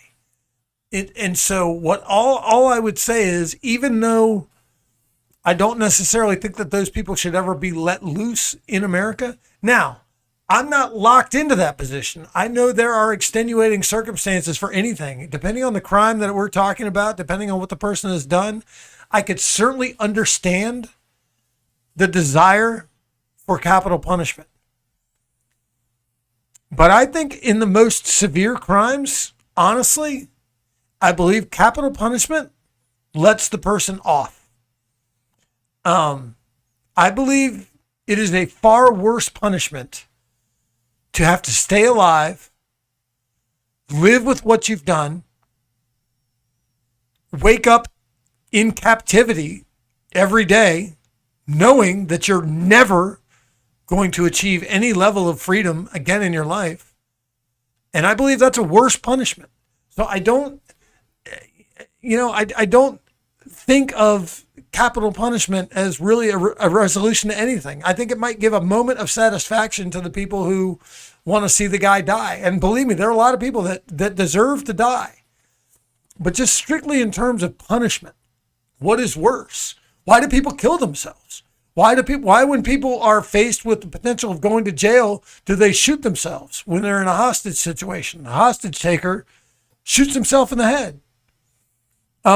Sometimes people that have committed crimes, when the cops are closing in on them, they'll commit death by cop, or they'll kill themselves in some way, or they'll kill themselves before they're discovered. And the reason that happens is because they don't want to have to pay the real price. And I think that, for my limited experience with confinement, it's miserable.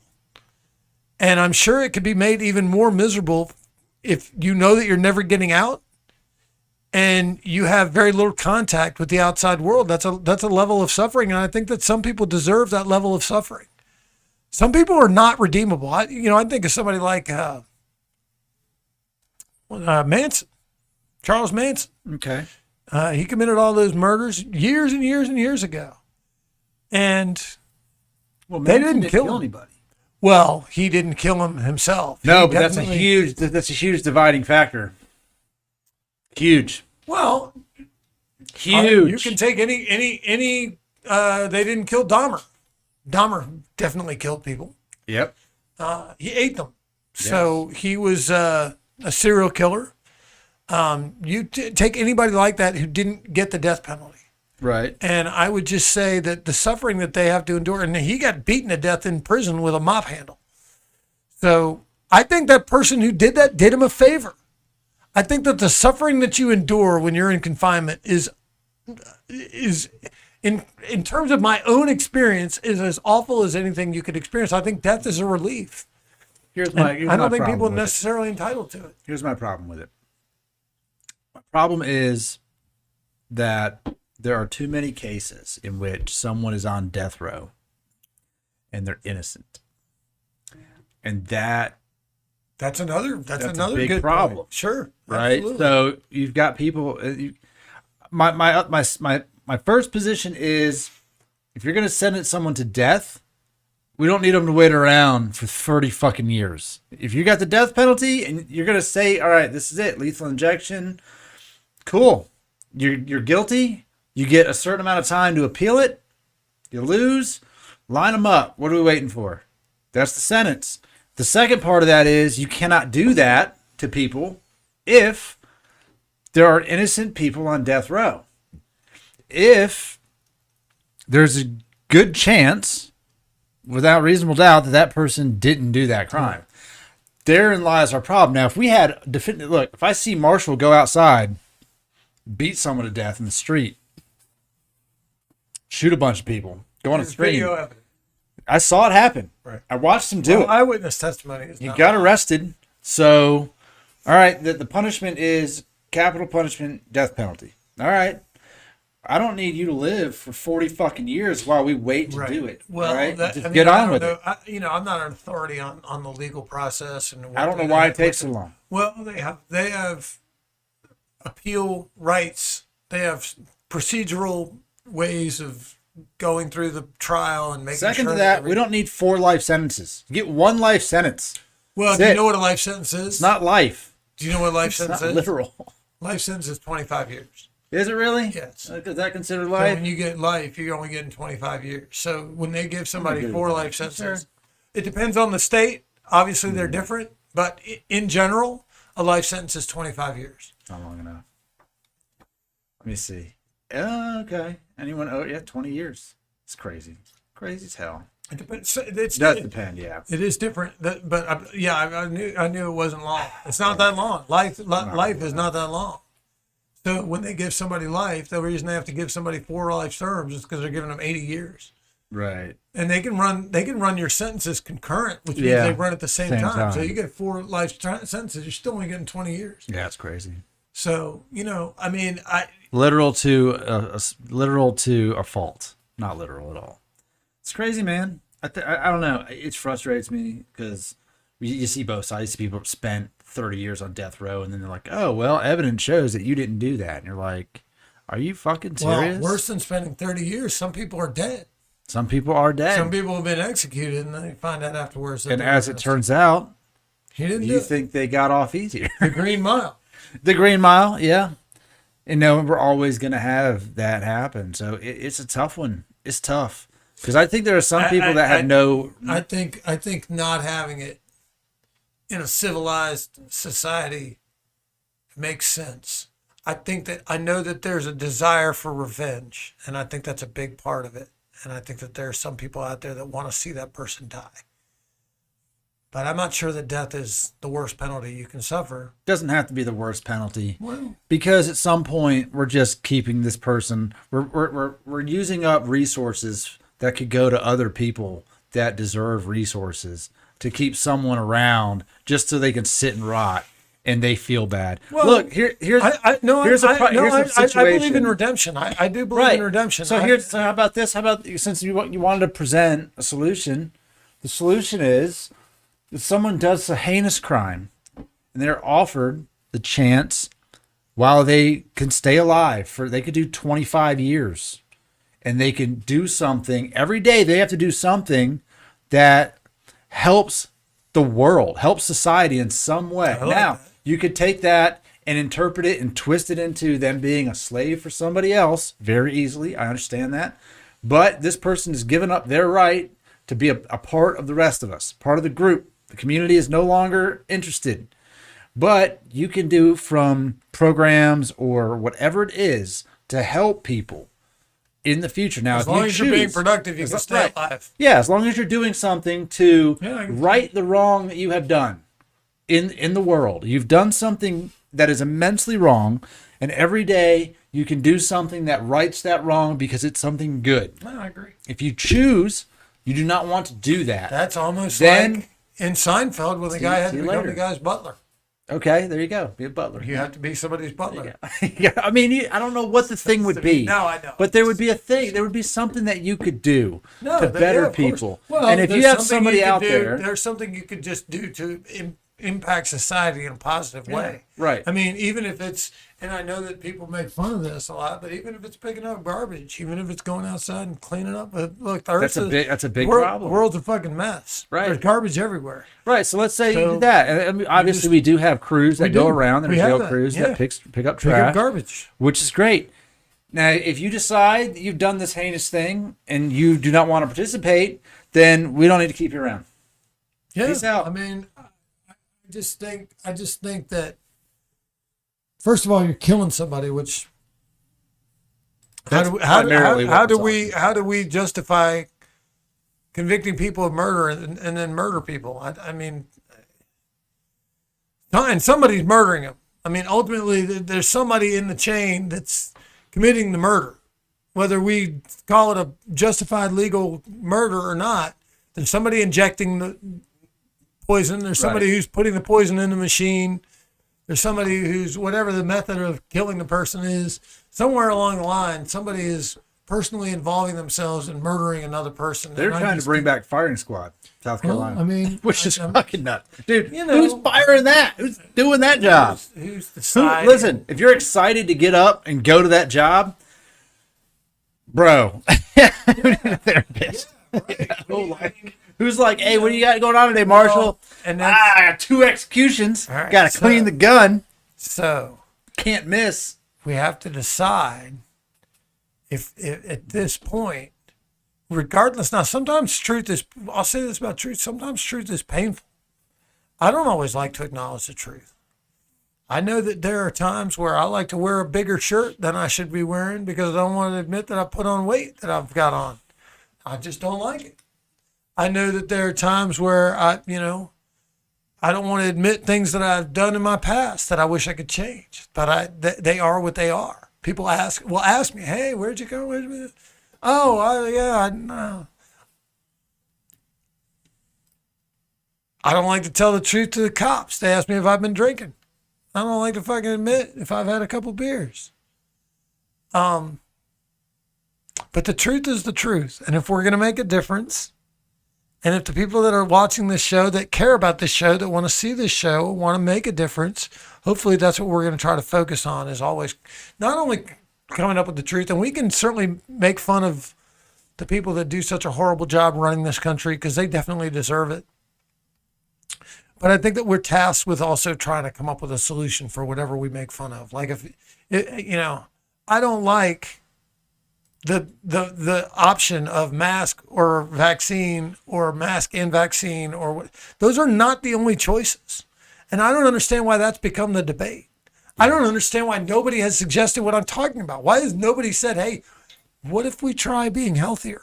The crazy thing is that Rogan has said that several times. He has the largest platform on the planet, by far. The largest audience of any people who listen to people. He's the largest. He's the biggest podcaster on earth. And he has said it on more than one occasion. Why are we not trying to be? And look, the people in charge of telling you how to live your life are telling you that you just need a shot, you're going to be okay. But also, you might not be okay because you still got it, because you didn't get it fast enough. Well, I was at work today with a girl who'd just gotten the shot yesterday, and she was like, man, I feel like shit. And I was like, well, why did you get the shot?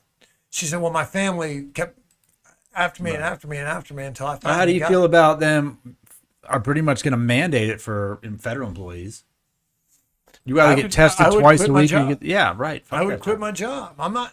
Look, there is no way on earth, with the limited knowledge I have of vaccines, and I have very, very limited knowledge of vaccines, but just what I know about them, you are injecting the virus in your body, hoping that your body is going to fight it off well enough that it develops the antibodies to fight off a stronger version of it down the line. That has not been proven with this disease that can even happen. There are people that have gotten it repeatedly. There are people that have gotten mild cases of it, severe cases of it. There are people that have been exposed to it and didn't get it. I mean, every human is different. What I may have already gotten it. I don't even know. I would argue that pretty much everyone's been in contact with it. And maybe it didn't affect you. Maybe you didn't get all the symptoms, but you've definitely been around it. There's a 0% chance you haven't been around at this point. After a year, it's everywhere. And it's not going away. It's not going away. It will not go away. It will continue to mutate. Right. There's always going to be If you think the Delta variant is the worst, it's not. It will get worse. Right. And there will be other ones. There's other ones coming. And so I'm just saying, we're going to take 30 vaccines? I mean, what is the end of that? And when the guy, that's why that's a dipshit question by fucking, what's his name? Peter Ducey. That's you said back in May that all we needed to do was get vaccinated. Well, no shit, Ducey. Of course shit fucking changed. But why did he say that? I do want to know, why the fuck are you saying that? You know damn well that there's no end to this. There's no end to this. Vaccines are not going to end it, and fucking masks are not going to end it. We're going to wear masks for the rest of history? What are we going to do? The disease is not going away. The respiratory diseases are not going away. They're going to get worse. They're going to intensify. You can decide to make yourself a stronger. So in terms of vaccines versus viruses, I was sitting here thinking,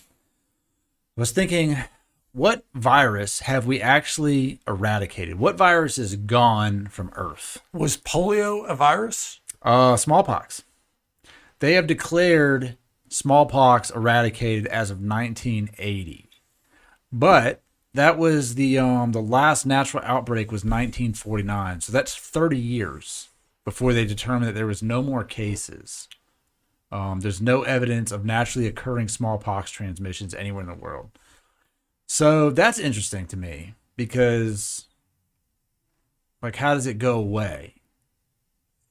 Well, I mean, there was a vaccine for that. Yeah, but there's a vaccine for the flu, and there's a vaccine for here's where I'm going with this. There's a vaccine for a lot of viruses out there, but how did they get rid of certain ones?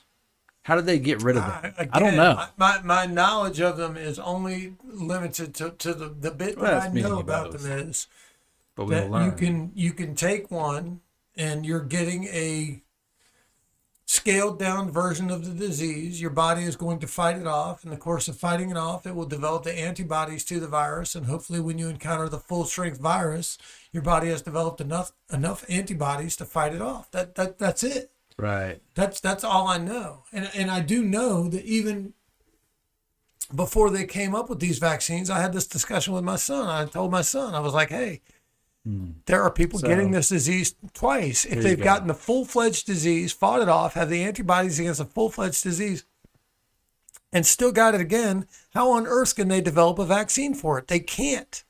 So this is a fact. This is truth right here. 2 infectious diseases have been successfully eradicated: smallpox in humans and rinderpest in ruminants. There are 4 ongoing programs targeting the human disease: poliomyelitis, which is polio, yaws, dracunculite, I can't even say that, basically guinea worm, and then malaria.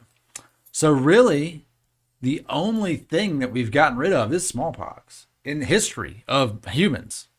That's the only one that they've actually successfully eradicated, where they're saying there are no more naturally occurring transmissions. So as far as getting rid of coronavirus, it's not going away. None of them are going to go away.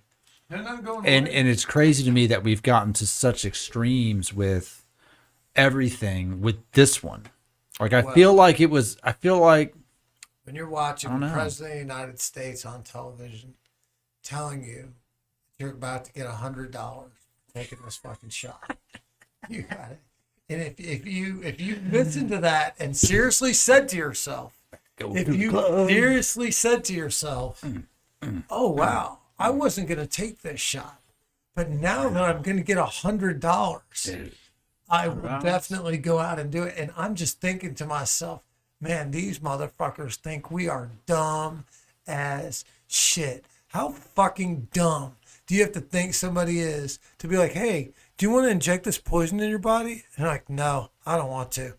Here's $100. What if I give you? All right, fuck yeah, I'll go ahead. What they do realize is that a lot of people are broke, and they $100. Look, me, you, the kids, $400. Dude, how many more people you got? Man, I got a big family. I got 12 kids, man. I'm about to get 12. How often can we get this shot? We get this shot monthly? How many? Wait, Pfizer's 1 shot? How many is Moderna? 2 shots? I see where this is going. We're going to need more shots. I feel a little, you know what I'm saying? I mean, we're going to see people. First of all, he's like, well, I know there's going to be some people out there mad that they already got the shot without getting hurt. People have fought to death over more than $100. You know, there are people right now. There's a video on television every single day of an American citizen walking down the sidewalk, getting beaten nearly to death, where the person beating him doesn't even know what he's got on him. That's true. Doesn't even know if he's got $100. Doesn't even know if he's got a phone, a wallet. Doesn't know if he has any cash. Doesn't know shit. Just beating the shit out of him for the possibility of maybe getting something. Yeah. So, I mean, $100, there's going to be some people out there that are mad as fuck. I could easily see a guy getting so mad about people getting $100 that he goes to a place where people are waiting in line to get the vaccine and just starts fucking mowing people down. That's very possible. I mean, I'm not You're not wrong. No, people crazy as hell. Yeah, there's people out there that are going to be like, that motherfucker gets $100. You ain't getting no $100. Boom. Smart. Shooting their fucking friend. Smart people wait for them to come out of the place, not wait in line. That's where they get the $100. Right. That's where they get the $100. They don't shoot them before they go. Jeez. You're gonna give it up. You just gave up $600, Steve. Jesus. Wait till they come out. You know it's Steve. It's gonna be a white guy. God damn it. It's always a white guy. It's always a white guy killing a bunch of people. Yeah. All right, Man. got one last. Got anything What else to- you got? Well, I roll wanted to out talk about, I don't know. We need to talk about something more lighthearted than everything that's so sad about the world. But there was something that came up in a comment that I read, and it got me thinking about. Now I have the words slipping off the tip of my tongue. It's I guess it's reaction would be kind of the word, because it feels like we're stuck in a revolving cycle in our country of so and so did this, we must undo it and do the opposite of this, followed by we need to undo that and go do this again, followed by undo it. And it's a reaction from both sides of our country. And we can't, and maybe it was reading the comments on the video response or whatever it was. It was like, all right, so we are clearly there's not much middle ground in what people are doing. And our political spectrum is hard this way, hard that way. There's hardly ever like a middle ground. And I feel like we need to stop going completely against and undoing everything that people do. It's like, it feels like a game of tug of war. The flag just no one ever wins the game. The flag moves slightly right, flag moves slightly left, slightly right. It never returns to the middle, and no one ever wins. And when I think about, you talking about term limits, that's what it is. It's, you got the same thing in there over and over again on repeat, and it's frustrating. And then it's frustrating. I even get a little bit frustrated reading comments to some of our videos where it's like, oh, well, yeah, you didn't believe this. It's not what about. You're dividing. Look, we're not here to divide people. We're not here to tell you that you need to go vote for this person or that person. We're here to tell you that both people are doing a shit job all around. And we need to come together in a manner that makes sense. And we need to realize that you're not going to agree with everyone in this world that we live in. We're not here on this podcast to agree with each other. And we're not here to make you agree with us. No. What we are here to do is to tell you how we feel about things that are happening. And we hope that it might change the way that you think in a positive way. And we're not saying that what we say is right and what you say is wrong. What we're saying is that if you have a comment that is against what we're going on, that we'll read it, we'll address it, and we'll come up with a compromise. Because at the end, we don't have any compromise. I will say this. First of all, I ain't afraid of people not agreeing with me. I don't give a shit. First of all, there's plenty of people who don't agree with me. You don't agree with me, here's what I'm going to always do. And me and Lauren don't agree on much. We disagree about a lot. I mean, I think the one thing that we do agree on is that we would like to present as much information and be as accurate as we can.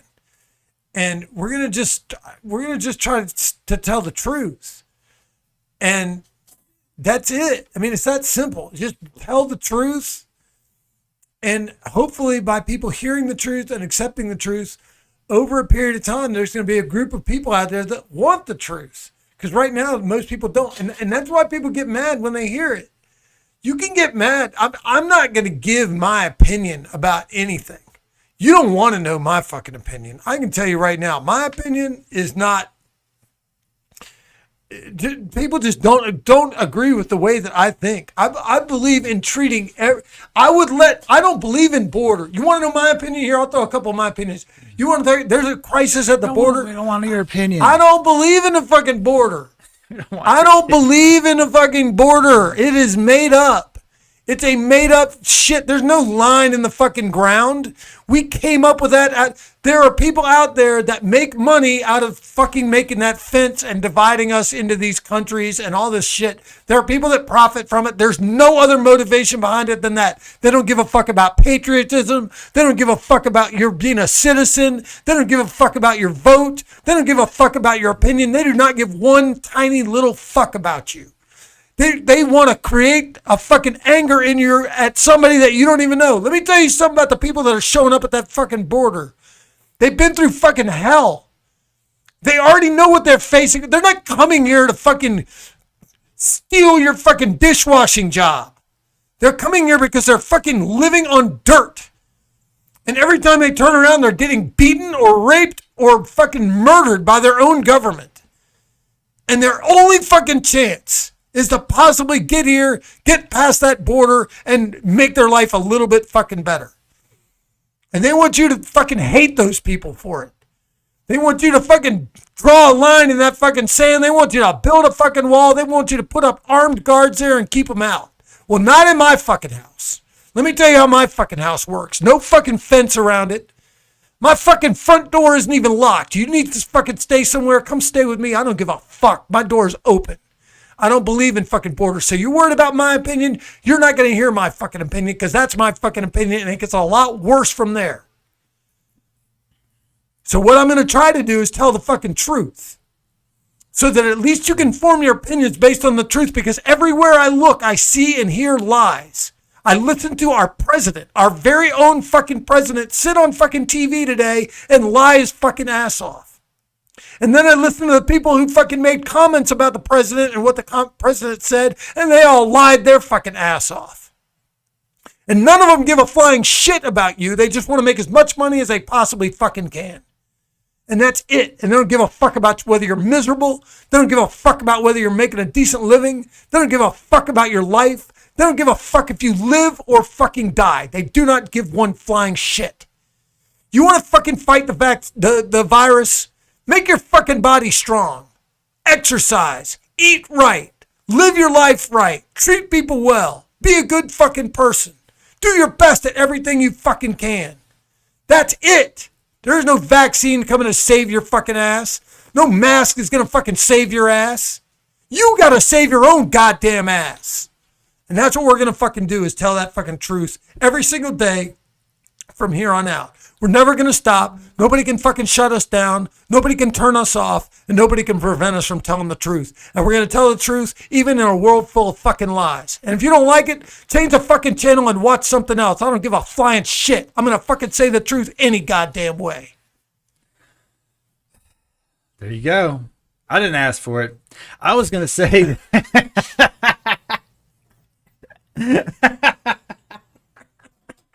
I was going to say something way easier, which is we'll never know what the truth is. They're never going to tell you the fucking truth anyway. Unless you saw it with your own eyes. I saw a UFO. I saw a motherfucker out there. I don't believe it. I saw it.